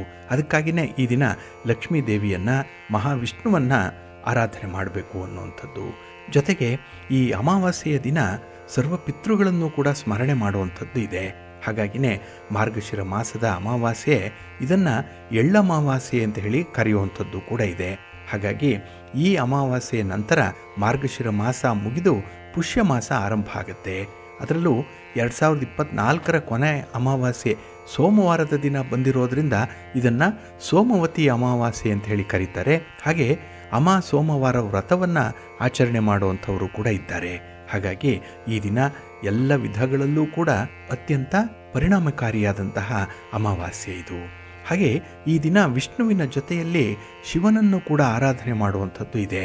ಇಲ್ಲಿ ನಮ್ಮ ಧಾರ್ಮಿಕ ನಂಬಿಕೆಯ ಪ್ರಕಾರ ಈ ದಿನದ ಪೂಜೆ ಯಾವುದೇ ವ್ಯಕ್ತಿಯನ್ನು ಪಾಪಗಳಿಂದ ಮುಕ್ತನನ್ನಾಗಿ ಮಾಡುತ್ತೆ ಅನ್ನುವಂಥ ಒಂದು ನಂಬಿಕೆ ಇದೆ. ಇದರ ಜೊತೆಗೆ ನಾವು ಸುಖಮಯವಾದಂಥ ಜೀವನವನ್ನು ನಡೆಸಲಿಕ್ಕೆ ಸಾಧ್ಯ ಆಗುತ್ತೆ. ಹಾಗಾಗಿ ಈ ಸೋಮವತಿ ಅಮಾವಾಸ್ಯೆ ನಮಗೆ ವಿಶೇಷತೆಯಿಂದ ಕೂಡಿರುವಂಥದ್ದು. ಹಾಗೆ ಈ ಅಮಾವಾಸ್ಯೆಯ ದಿನ ಲಕ್ಷ್ಮಿಯ ಕಟಾಕ್ಷ ಉಂಟಾಗಬೇಕು ಅಂತ ಹೇಳಿದ್ರೆ ಈ ದಿನ ನೀವು ಅಶ್ವತ್ಥ ವೃಕ್ಷ ಪ್ರದಕ್ಷಿಣೆಯನ್ನು ಮಾಡಬೇಕು. ಅದರಲ್ಲೂ 108 ಸಲ ಅಶ್ವತ್ಥ ವೃಕ್ಷವನ್ನು ಪ್ರದಕ್ಷಿಣೆ ಮಾಡ್ತಾ ಮಹಾಲಕ್ಷ್ಮಿಯ ಸ್ತೋತ್ರವನ್ನು, ಹಾಗೆ ಅಶ್ವತ್ಥ ವೃಕ್ಷಕ್ಕೆ ಸಂಬಂಧಪಟ್ಟಂತಹ ಸ್ತೋತ್ರವನ್ನು ಹೇಳ್ಕೊಳ್ತಾ ಇದ್ದರೆ, ಹಾಗೆ ಈ ದಿನ ಅಶ್ವತ್ಥ ವೃಕ್ಷವನ್ನು ಪ್ರದಕ್ಷಿಣೆ ಮಾಡಬೇಕು ಅನ್ನುವಂಥ ವಿಚಾರವನ್ನು ಹೇಳ್ತಾ ಇದ್ವಲ್ಲ, ಇಲ್ಲಿ ಅಶ್ವತ್ಥ ವೃಕ್ಷ ಇದನ್ನೇ ಟ್ರೀ ಆಫ್ ಲೈಫ್ ಅಂತ ಹೇಳಿ ಕರೀತಾರೆ. ಏಕೆಂದರೆ ಉಳಿದ ಎಲ್ಲ ವೃಕ್ಷಗಳಿಗಿಂತ ಇದು ವಿಭಿನ್ನವಾಗಿ ವಿಶೇಷವಾಗಿ ಇರುವಂಥದ್ದು. ಹಾಗಾಗಿನೇ ನಮ್ಮ ಗ್ರಹ ದೋಷಗಳಿಗಾಗಲಿ ಪಿತೃದೋಷಗಳಿಗಾಗಲಿ ಅಶ್ವತ್ಥ ವೃಕ್ಷವನ್ನು ಪೂಜೆ ಮಾಡಬೇಕು ಅನ್ನುವಂಥ ಒಂದು ನಂಬಿಕೆ ಇದೆ. ಹಾಗೆ ಆರೋಗ್ಯ ಸಮಸ್ಯೆಗಳಿರಲಿ, ಸಂತಾನ ಪ್ರಾಪ್ತಿಗಾಗಲಿ ಕೆಲವರು ಅಶ್ವತ್ಥ ವೃಕ್ಷವನ್ನೇ ನಂಬಿಕೊಂಡಿರ್ತಾರೆ. ಹಾಗೆ ಇದರ ನಾರು ಬೇರಿನಲ್ಲಿ ಔಷಧೀಯ ಗುಣ ಇದೆ ಅನ್ನುವಂಥದ್ದನ್ನು ನಮ್ಮ ಹಿರಿಯರು ಹೇಳ್ತಾ ಇದ್ರು. ಹಾಗಾಗಿನೇ ಅಶ್ವತ್ಥ ವೃಕ್ಷ ಆಧ್ಯಾತ್ಮಿಕವಾಗಿ, ಧಾರ್ಮಿಕವಾಗಿ, ಪೌರಾಣಿಕವಾಗಿ ಬಹಳಷ್ಟು ಪ್ರಾಮುಖ್ಯತೆಯನ್ನು ಪಡ್ಕೊಂಡಿರುವಂಥದ್ದು. ಹಾಗಾಗಿ ಈ ದಿನ ಅಶ್ವತ್ಥ ವೃಕ್ಷ ಪ್ರದಕ್ಷಿಣೆಯನ್ನು ಮಾಡ್ತಾ ನೀವು ಈ ಸ್ತೋತ್ರವನ್ನು ಹೇಳ್ಕೊಳ್ಬೇಕು. ಮೂಲತೋ ಬ್ರಹ್ಮರೂಪಾಯ, ಮಧ್ಯತೋ ವಿಷ್ಣುರೂಪಿಣಿ, ಅಗ್ರತ ಶಿವರೂಪಾಯ, ವೃಕ್ಷ ರಾಜಾಯತೆ ನಮಃ ಅನ್ನುವಂಥದ್ದನ್ನು ಹೇಳ್ತಾ ನೀವು ಪ್ರದಕ್ಷಿಣೆ ಮಾಡಿ ನಿಮ್ಮ ಇಷ್ಟಾರ್ಥಗಳು ನೆರವೇರುತ್ತೆ. ಮಹಾಲಕ್ಷ್ಮಿಯ ಅನುಗ್ರಹ ಉಂಟಾಗುತ್ತೆ. ಏಕೆಂದರೆ ಮಹಾಲಕ್ಷ್ಮಿ ಅಶ್ವತ್ಥ ವೃಕ್ಷದಲ್ಲಿ ನೆಲೆಸಿರ್ತಾಳೆ ಅನ್ನುವಂಥ ಒಂದು ನಂಬಿಕೆ ಇರೋದ್ರಿಂದ ಈ ದಿನ, ಈ ಅಮಾವಾಸ್ಯೆಯ ದಿನ ನೀವು ಈ ಒಂದು ಕೆಲಸವನ್ನು ಕೂಡ ಮಾಡಬೇಕಾಗತ್ತೆ. ಜೊತೆಗೆ ಬ್ರಹ್ಮ, ವಿಷ್ಣು, ಶಿವನ ಆವಾಸ ಸ್ಥಾನ ಅಶ್ವತ್ಥ ವೃಕ್ಷ. ಹಾಗಾಗಿ ಈ ತ್ರಿಮೂರ್ತಿಗಳನ್ನು ಕೂಡ ನೀವು ಸ್ಮರಣೆ ಮಾಡಿದಂತೆ, ಆರಾಧನೆ ಮಾಡಿದಂತಹ ಫಲ ನಿಮಗೆ ಲಭ್ಯವಾಗುತ್ತೆ. ಹಾಗೆ ಈ ಪತಿ ಪತ್ನಿ ಇಬ್ಬರೂ ಕೂಡ ಒಟ್ಟಿಗೆ ಅಶ್ವತ್ಥ ಮರಕ್ಕೆ ಈ ದಿನ ನೀರನ್ನು ಅರ್ಪಿಸೋದ್ರಿಂದ ದಾಂಪತ್ಯದಲ್ಲಿ ಸದಾಕಾಲ ಸಂತೋಷ ನೆಲೆಸುತ್ತೆ ಅನ್ನುವಂಥ ಒಂದು ನಂಬಿಕೆ ಇದೆ. ಜೊತೆಗೆ ಕಾಲಸರ್ಪ ದೋಷ ಏನಾದರೂ ಇದ್ದರೆ ಅದು ಕೂಡ ನಿವಾರಣೆಯಾಗುತ್ತೆ. ಅದಕ್ಕೆ ಸೂಕ್ತವಾದ ಸಮಯ ಅಂತ ಹೇಳಿದ್ರೆ ಈ ಸೋಮವತಿ ಅಮಾವಾಸ್ಯೆಯ ದಿನ ಅಶ್ವತ್ಥ ವೃಕ್ಷಕ್ಕೆ ನೀರೆರೆಯುವಂಥದ್ದು, ಪ್ರದಕ್ಷಿಣೆ ಮಾಡುವಂಥದ್ದು. ಇನ್ನು ಈ ಸೋಮವಾರ ಮತ್ತು ಈ ಅಮಾವಾಸ್ಯೆ ಬಹಳ ವಿಶೇಷತ ಒಂದು ಕಾಂಬಿನೇಷನ್ ಇದು. ಯಾಕೆ ಅಂತ ಹೇಳಿದ್ರೆ ಇಲ್ಲಿ ಸೋಮ ಅಂತ ಹೇಳಿದ್ರೆ ಚಂದ್ರ. ಹಾಗಾಗಿ ಅಮಾವಾಸ್ಯೆ ಬಂದಿರುವಂಥದ್ದು ಸೋಮವಾರ. ಈ ಸಂಯೋಗವನ್ನು ಸಾಕಷ್ಟು ಅದೃಷ್ಟ ಅಂತ ಹೇಳಿ ಕೆಲವರು ಪರಿಗಣಿಸ್ತಾರೆ. ಹಾಗಾಗಿ ಈ ಸೋಮವತಿ ಅಮಾವಾಸ್ಯೆಯ ದಿನ ಉಪವಾಸ ಮಾಡೋದ್ರಿಂದ ದೀರ್ಘಾಯುಷ್ಯವನ್ನು ಪಡ್ಕೊಳ್ತಾರೆ, ಮಕ್ಕಳ ಸಂತತಿ ಆಗುವಂಥದ್ದು, ಹಾಗೆ ಹಿರಿಯರ ಆಶೀರ್ವಾದ ಕೂಡ ಇದರಲ್ಲಿ ಸಿಕ್ಕತ್ತೆ, ಇದರಿಂದ ಸಾಕಷ್ಟು ಲಾಭಗಳು ಉಂಟಾಗುತ್ತೆ ಅನ್ನುವಂಥ ಒಂದು ಉಲ್ಲೇಖ ಇದೆ. ಹಾಗಾಗಿನೇ ಈ ಸೋಮವತಿ ಅಮಾವಾಸ್ಯೆಯ ದಿನ ಪೂರ್ವಜರ ಶ್ರಾದ್ದವನ್ನು ಮಾಡ್ತಾರೆ, ತರ್ಪಣವನ್ನು ಕೊಡುವಂಥದ್ದು, ಪಿಂಡ ಪ್ರದಾನವನ್ನು ಮಾಡುವಂಥದ್ದು ಕೂಡ ಇದೆ. ಇದರಿಂದ ಪಿತೃದೋಷಗಳು ನಿವಾರಣೆಯಾಗುತ್ತೆ. ಹಾಗೆ ಜೀವನದಲ್ಲಿ ಬಂದಿರುವಂಥ ಎಲ್ಲ ದುಃಖಗಳು, ತೊಂದರೆಗಳು, ಸಮಸ್ಯೆಗಳು ಕೂಡ ದೂರ ಆಗುತ್ತೆ ಅನ್ನುವಂಥದ್ದನ್ನು ಹಿರಿಯರು ಹೇಳ್ತಾ ಇದ್ದಾರೆ. ಹಾಗಾಗಿನೇ ಈ ಸೋಮವತಿ ಅಮಾವಾಸ್ಯೆಯ ದಿನ ನೀವು ಈ ವಿಶೇಷ ಕೆಲಸಗಳನ್ನು ಮಾಡಬೇಕು. ಹಾಗೆ ಕಾಲಸರ್ಪ ದೋಷದಿಂದ ಮುಕ್ತಿಯನ್ನು ಪಡ್ಕೊಳ್ಳಿಕ್ಕೆ ಕೂಡ ಈ ಅಶ್ವತ್ಥ ವೃಕ್ಷ ಪ್ರದಕ್ಷಿಣೆ ತುಂಬ ಮಹತ್ವದ್ದು. ಇನ್ನು ಶನಿಯ ಸಾಡೆ ಮತ್ತು ಶನಿಯಿಂದ ಉಂಟಾಗುವಂಥ ದುಷ್ಪರಿಣಾಮಗಳನ್ನು ತಪ್ಪಿಸಲಿಕ್ಕೂ ಕೂಡ ಸೋಮವತಿ ಅಮಾವಾಸ್ಯೆ ಎಂದು ಶನಿದೇವರಿಗೆ ಸಾಸಿವೆ ಎಣ್ಣೆಯನ್ನು ಅರ್ಪಿಸಬೇಕು. ಹಾಗಾಗಿ ಶನಿ ದೇವಾಲಯಕ್ಕೆ ಹೋಗಿ ಸ್ವಲ್ಪ ಸಾಸಿವೆ ಎಣ್ಣೆಯನ್ನು ಕೊಟ್ಟು ಬನ್ನಿ, ಒಳ್ಳೆಯದಾಗುತ್ತೆ. ಜೊತೆಗೆ ನಿಮ್ಮ ವೈವಾಹಿಕ ಜೀವನದಲ್ಲಿ ಇದ್ದಂತಹ ಸಮಸ್ಯೆಗಳು ನಿವಾರಣೆಯಾಗುತ್ತೆ. ಇನ್ನು ಕೆಲವರು ವಿವಾಹಕ್ಕಾಗಿ ಪರಿತಪಿಸ್ತಾ ಇದ್ದೀರಿ, ವಧು ಸಿಗ್ತಾ ಇಲ್ಲ, ವರ ಸಿಗ್ತಾ ಇಲ್ಲ, ಸಿಕ್ಕಿದ್ರೂ ಈ ಪ್ರೀತಿ ಪ್ರೇಮದ ವಿಚಾರದಲ್ಲಿ ಏನೋ ಸಮಸ್ಯೆಗಳಾಗ್ತಾ ಇದೆ, ಒಬ್ಬರ ಮಧ್ಯೆ ಒಬ್ಬರಿಗೆ ಒಂದು ತಿಳುವಳಿಕೆ ಇಲ್ಲ, ಅಂಡರ್ಸ್ಟ್ಯಾಂಡಿಂಗ್ ಇಲ್ಲ, ಮಿಸ್ಅಂಡರ್ಸ್ಟ್ಯಾಂಡಿಂಗ್ಸೇ ತುಂಬ ಇರುವಂಥದ್ದು. ಅಂಥವರು ಕೂಡ ಈ ದಿನ ಒಟ್ಟಿಗೆ ಹೋಗಿ ಅಶ್ವತ್ಥ ವೃಕ್ಷಕ್ಕೆ ನೀವು ಪ್ರದಕ್ಷಿಣೆಯನ್ನು ಮಾಡೋದ್ರಿಂದ ನಿಮ್ಮ ಸಮಸ್ಯೆಗಳು ನಿವಾರಣೆಯಾಗುತ್ತೆ. ಜೊತೆಗೆ ಈ ದಿನ ಓಂ ಪಿತೃಭ್ಯೋ ನಮಃ ಅನ್ನುವಂಥ ಮಂತ್ರವನ್ನು 108 ಬಾರಿ ಜಪಿಸಿದರೆ ಪತಿ ಪತ್ನಿಯರ ಸಂಬಂಧ ಉತ್ತಮವಾಗತ್ತೆ ಅನ್ನುವಂಥ ಒಂದು ನಂಬಿಕೆ ಇದೆ. ಹಾಗಾಗಿ ಈ ನಂಬಿಕೆಯಿಂದ ಈ ದಿನ ನೀವು ಅಶ್ವತ್ಥ ವೃಕ್ಷ ಪ್ರದಕ್ಷಿಣೆಯನ್ನು ಮಾಡಿ, ಮಹಾಲಕ್ಷ್ಮಿ ಆರಾಧನೆ ಮಾಡಿ, ಮಹಾವಿಷ್ಣುವನ್ನು ಪ್ರಾರ್ಥನೆ ಮಾಡಿಕೊಳ್ಳಿ, ಪರಶಿವನನ್ನು ಪಾರ್ವತಿ ಸಮೇತವಾಗಿ ಪ್ರಾರ್ಥನೆ ಮಾಡ್ತಾ ಇರಿ. ನಿಮ್ಮ ವೈವಾಹಿಕ ಜೀವನದ ಸಂಬಂಧಗಳು ಉತ್ತಮಗೊಳ್ಳುತ್ತೆ. ಇನ್ನು ಈ ಅಮಾವಾಸ್ಯೆ ಸೋಮವಾರದ ದಿನ ಬಂದಿರೋದ್ರಿಂದ ಇದನ್ನು ಸೋಮವತಿ ಅಮಾವಾಸ್ಯೆ ಅಂಥೇಳಿ ಕರೆಯುವಂಥದ್ದು. ಹಾಗೆ ಅಮಾವಾಸ್ಯೆ ಅಂದರೆ ಸಾಮಾನ್ಯವಾಗಿ ಪಿತೃಗಳನ್ನು ಪೂಜೆ ಮಾಡುವಂಥದ್ದು, ಪಿತೃಗಳಿಗೆ ತರ್ಪಣವನ್ನು ಕೊಡುವಂಥ ಒಂದು ವಿಶೇಷ ದಿನ. ಏಕೆಂದರೆ ಇದು ಪವಿತ್ರವಾಗಿರುವಂಥ ದಿನ ಅಂತ ಹೇಳಿ ಪರಿಗಣಿಸಲ್ಪಟ್ಟಿರುವಂಥದ್ದು. ಹಾಗಾಗಿನೇ ಪಿತೃಗಳಿಗೆ ಗೌರವವನ್ನು ಸೂಚಿಸುವಂಥದ್ದು ಈ ದಿನದ ಆದ್ಯ ಕರ್ತವ್ಯವಾಗಬೇಕು. ಪಿತೃಗಳು ಸಂತೃಪ್ತರಾದರೆ ನಮಗೆ ಉತ್ತಮವಾದಂತಹ ಸಂತಾನವನ್ನು ಕರುಣಿಸ್ತಾರೆ, ಉತ್ತಮವಾದಂತಹ ನೆಮ್ಮದಿಯನ್ನು ಕರುಣಿಸ್ತಾರೆ, ಉತ್ತಮ ಸಂಪತ್ತನ್ನು ಹಾಗೆ ಸಂತೋಷವನ್ನು ಪಿತೃಗಳು ನಮಗೆ ದಯಪಾಲಿಸ್ತಾರೆ ಅನ್ನುವಂಥ ಒಂದು ನಂಬಿಕೆ ಇದೆ. ಆದ್ದರಿಂದಲೇ ಈ ದಿನ, ಈ ಸೋಮವತಿ ಅಮಾವಾಸ್ಯೆಯ ದಿನ ಪಿತೃದೋಷವನ್ನು ನಿವಾರಿಸುವಂಥ ಕೆಲಸಗಳನ್ನು ಮಾಡಬೇಕು. ಹಾಗೆ ಈ ದಿನ ಯಾರು ಗಂಗಾ ನದಿಯಲ್ಲಿ ಅಥವಾ ಪವಿತ್ರ ನದಿಗಳಲ್ಲಿ ಸ್ನಾನ ಮಾಡ್ತಾರೆ ಅಂಥವ್ರಿಗೆ ವಿಶೇಷ ಫಲಗಳು ಸಿಕ್ಕತ್ತೆ ಅನ್ನುವಂಥ ಒಂದು ವಿಚಾರ ಕೂಡ ಇದೆ. ಇನ್ನು ಆಧ್ಯಾತ್ಮಿಕ ಬೆಳವಣಿಗೆಗೂ ಕೂಡ ಈ ದಿನ ಅತ್ಯಂತ ಮಹತ್ವದ ದಿನವಾಗಿರುವಂಥದ್ದು. ಹಾಗಾಗಿ ಈ ಆಧ್ಯಾತ್ಮಿಕ ವಿಚಾರದಲ್ಲಿ ಯಾವುದೇ ನಿರ್ಣಯಗಳನ್ನು ಕೈಗೊಳ್ಳಲಿಕ್ಕೂ ಕೂಡ ಇದು ತುಂಬ ಅನುಕೂಲವನ್ನು ಒದಗಿಸಿಕೊಡುತ್ತೆ. ಒಟ್ಟಾರೆ ಈ ಸೋಮವತಿ ಅಮಾವಾಸ್ಯೆ ಅತ್ಯಂತ ಮಹತ್ವಪೂರ್ಣವಾಗಿರುವಂಥದ್ದು. ಹಾಗೆ ಈ ಅಮಾವಾಸ್ಯೆಯ ತಿಥಿ ಈ ದಿನ ರಾತ್ರಿ 3:46 ಕೂಡ ಇರುತ್ತೆ. ಅಂದರೆ ಡಿಸೆಂಬರ್ 31ನೇ ತಾರೀಕು ಮಂಗಳವಾರ ಮುಂಜಾನೆಯವರೆಗೆ ಇರುವಂಥದ್ದು. ಹಾಗಾಗಿ ಈ ಅಮಾವಾಸ್ಯೆ ಇರುವಂತಹ ಸಂದರ್ಭದಲ್ಲಿ ನೀವು ಬೆಳಿಗ್ಗೆ ಪವಿತ್ರ ನದಿಯಲ್ಲಿ ಸ್ನಾನ ಮಾಡಬೇಕು. ಸ್ನಾನ ನಂತರ ನಿಮ್ಮ ಪೂರ್ವಜರ ಹೆಸರಿನಲ್ಲಿ ತುಪ್ಪದ ದೀಪಗಳನ್ನು ಹಚ್ಚಬೇಕು. ಸಾಧ್ಯ ಆದರೆ ಈ ದಿನ ಅವರಿಗೆ ತಿಲತರ್ಪಣವನ್ನು ಕೊಡಿ. ಹಾಗೆ ಈ ದಿನ ಅನ್ನದಾನ ಮಾಡುವಂಥದ್ದು ತುಂಬ ಶ್ರೇಯಸ್ಕರ. ಅದರಲ್ಲೂ ಅನ್ನದಾನ ಮಾಡಲಿಕ್ಕೆ ಸಾಧ್ಯ ಇಲ್ಲ ಅಂದರೆ ಸ್ವಯಂ ಪಾಕವನ್ನಾದರೂ ಕೊಟ್ಟು ಪಿತೃದೋಷದಿಂದ ನೀವು ನಿವಾರಣೆಯನ್ನು ಪಡ್ಕೊಳ್ಬಹುದು. ಇನ್ನು ಈ ದಿನ ತುಳಸಿಯನ್ನು ಪೂಜೆ ಮಾಡೋದ್ರಿಂದ ಮಹಾಲಕ್ಷ್ಮಿಯ ಅನುಗ್ರಹ ಉಂಟಾಗುತ್ತೆ. ಹಾಗೆ ಕೆಲವರು ಈಗಾಗಲೇ ಹೇಳಿದಾಗೆ ಅಶ್ವತ್ಥ ವೃಕ್ಷವನ್ನು ಪೂಜೆ ಮಾಡುವಂಥದ್ದು ಕೂಡ ಇದೆ. 108 ಹಸಿ ನೂಲಿನ ಈ ದಾರದಿಂದ ಎಳೆಯನ್ನು ಅಶ್ವತ್ಥ ವೃಕ್ಷ ಮತ್ತು ಬೇವಿನ ವೃಕ್ಷಕ್ಕೆ ಸುತ್ತಿ 108 ಪ್ರದಕ್ಷಿಣೆಯನ್ನು ಮಾಡೋದ್ರಿಂದ ವಿವಾಹ ಬಂಧನ ಗಟ್ಟಿಯಾಗತ್ತೆ ಅನ್ನುವಂಥ ಒಂದು ನಂಬಿಕೆ ಇದೆ. ಹಾಗಾಗಿ ಈ ಸೋಮವತಿ ಅಮಾವಾಸ್ಯೆಯ ದಿನ ಅಶ್ವತ್ಥ ವೃಕ್ಷ ಪ್ರದಕ್ಷಿಣೆ ಮಾಡುವಂಥದ್ದು, ಅಶ್ವತ್ಥ ವೃಕ್ಷವನ್ನು ದರ್ಶನ ಮಾಡಿದ್ರೂ ಸಾಕು ಫಲಪ್ರಾಪ್ತಿಯಾಗುತ್ತೆ ಅನ್ನುವಂಥ ಒಂದು ವಿಚಾರ ಇದೆ. ಹಾಗೆ ಈ ಅಮಾವಾಸ್ಯೆಯ ದಿನ ಓಂ ನಾರಾಯಣಾಯ ವಿದ್ಮಹೆ ವಾಸುದೇವಾಯ ಧೀಮಹಿ ತನ್ನೋ ವಿಷ್ಣು ಪ್ರಚೋದಯಾತ್ ಅನ್ನುವಂತಹ ಈ ಗಾಯತ್ರಿ ಮಂತ್ರವನ್ನು ಹೇಳ್ಕೊಳ್ಳಿ. 108 ಸಲ ಹೇಳ್ಕೊಳ್ಳಿ, ಅತ್ಯುತ್ತಮ ಫಲಗಳು ಸಿಕ್ಕತ್ತೆ. ಹಾಗೆ ಈ ಸೋಮವತಿ ಅಮಾವಾಸ್ಯೆಯ ದಿನ ಆತ್ಮಾವಲೋಕನವನ್ನು ಮಾಡಿಕೊಳ್ಳಿಕ್ಕೆ ಅತ್ಯುತ್ತಮವಾದಂಥ ಒಂದು ಸಮಯ. ಅಂದರೆ ನೀವು ಮಾಡಿರುವಂಥ ಸರಿ ಯಾವುದು, ತಪ್ಪು ಯಾವುದು, ಎಲ್ಲಿ ಎಡವಿದ್ದೀರಿ, ಎಲ್ಲಿ ನಿಮಗೆ ತೊಂದರೆಗಳು ಉಂಟಾಯಿತು, ಅದನ್ನು ಸರಿಪಡಿಸಿಕೊಳ್ಳುವಂಥ ಬಗೆ ಹೇಗೆ, ಹಾಗೆ ಹಿರಿಯರ ಗುರುಗಳ ಮಾರ್ಗದರ್ಶನವನ್ನು ಹೇಗೆ ಪಡ್ಕೊಳ್ಬೇಕು, ಬ್ರಾಹ್ಮಣರಿಗೆ ಅನ್ನದಾನವನ್ನು ಹೇಗೆ ಮಾಡಬೇಕು ಇತ್ಯಾದಿ ವಿಚಾರಗಳಿಗೆ ಈ ದಿನ ತುಂಬ ಅನುಕೂಲಕರವಾಗಿರುವಂಥದ್ದು. ಹಾಗೆ ಈ ಅಮಾವಾಸ್ಯೆಯನ್ನು ಅನುಸರಣೆ ಮಾಡೋದ್ರಿಂದ ನೀವು ಮಾಡಿರುವಂಥ ಕರ್ಮದಿಂದ ಮುಕ್ತಿಯನ್ನು ಪಡ್ಕೊಳ್ಬೋದು. ಹಾಗೆ ಹಿಂದಿನ ಪಾಪಗಳಿಂದ ಪರಿಹಾರವನ್ನು ಪಡ್ಕೊಳ್ಳುವಂಥದ್ದಕ್ಕೂ ಕೂಡ ಇದು ಅನುಕೂಲಕರವಾಗಿರುವಂಥ ಒಂದು ವಿಶೇಷವಾದ ಅಮಾವಾಸ್ಯೆಯ ದಿನ ಇದು ಸೋಮವತಿ ಅಮಾವಾಸ್ಯೆ. ಹಾಗೆ ಈ ಧನುರ್ಮಾಸದ ಅಮಾವಾಸ್ಯೆ ಏನಿದೆ, ಮಾರ್ಗಶಿರ ಮಾಸದ ಅಮಾವಾಸ್ಯೆ, ಈ ದಿನ ಕೇತು ಜಯಂತಿಯನ್ನು ಆಚರಣೆ ಮಾಡುವಂಥದ್ದು ಇದೆ. ಇಲ್ಲಿ ರಾಹುವಿನಂತೆ ಕೇತು ಕೂಡ ಛಾಯಾಗ್ರಹ. ಇಲ್ಲಿ ಸ್ವರ್ಭಾನು ಈತ ವಿಪ್ರಚಿಟ್ಟಿ ಮತ್ತು ಸಿಂಹಿಕಾ ಇವರ ಮಗ. ಭಕ್ತ ಪ್ರಹ್ಲಾದನ ರಾಕ್ಷಸ ಸಹೋದರಿ ಸಿಂಹಿಕಾ. ಇಲ್ಲಿ ಭಗವಾನ್ ವಿಷ್ಣುವಿನ ಮಹಾನ್ ಭಕ್ತ ಈತ. ಕೇತು ಮಾರ್ಗಶಿರ ಮಾಸದ ಅಮಾವಾಸ್ಯೆಯ ದಿನ ಜನಿಸಿದ ಅಂತ ಹೇಳ್ತಾರೆ. ಹಾಗಾಗಿ ಈ ಸೋಮವತಿ ಅಮಾವಾಸ್ಯೆಯ ದಿನ ಕೇತು ಜಯಂತಿಯನ್ನು ಆಚರಣೆ ಮಾಡುವಂಥದ್ದು. ಇಲ್ಲಿ ರಾಹುಕೇತುಗಳ ಹಿಂದಿನ ಕಥೆ ನಿಮಗೆ ಗೊತ್ತಿದೆ. ಪುರಾಣಗಳ ಪ್ರಕಾರ ಸಮುದ್ರ ಮಂಥನ ಕಾರ್ಯದಲ್ಲಿ ಈ ರಾಹುಕೇತುಗಳ ಜನನ ಪ್ರಮುಖವಾದ ಘಟನೆಯಾಗಿರುವಂಥದ್ದು. ಹಾಗೆ ಸೂರ್ಯ ಮತ್ತು ಚಂದ್ರಗ್ರಹಣ ಸಮುದ್ರ ಮಂಥನದೊಂದಿಗೆ ಕೂಡ ಸಂಬಂಧಿಸಿರುವಂಥದ್ದು. ಇಲ್ಲಿ ಅಸುರರು ಮತ್ತು ದೇವತೆಗಳು ಸಾಗರವನ್ನು ಮಂಥನ ಮಾಡಿದಾಗ ಅಮೃತ ಉತ್ಪತ್ತಿಯಾಯಿತು. ಇಲ್ಲಿ ರಾಕ್ಷಸರು ಈ ಅಮೃತವನ್ನು ಕದ್ಕೊಂಡು ಹೋಗ್ತಾರೆ. ಆಗ ಅಮೃತವನ್ನು ಪಡೀಲಿಕ್ಕಾಗಿ ಭಗವಾನ್ ವಿಷ್ಣು ಸುಂದರವಾದ ಹೆಣ್ಣು ಮೋಹಿನಿಯ ರೂಪದಲ್ಲಿ ಅವತಾರವನ್ನು ತೆಗೆದುಕೊಳ್ತಾರೆ.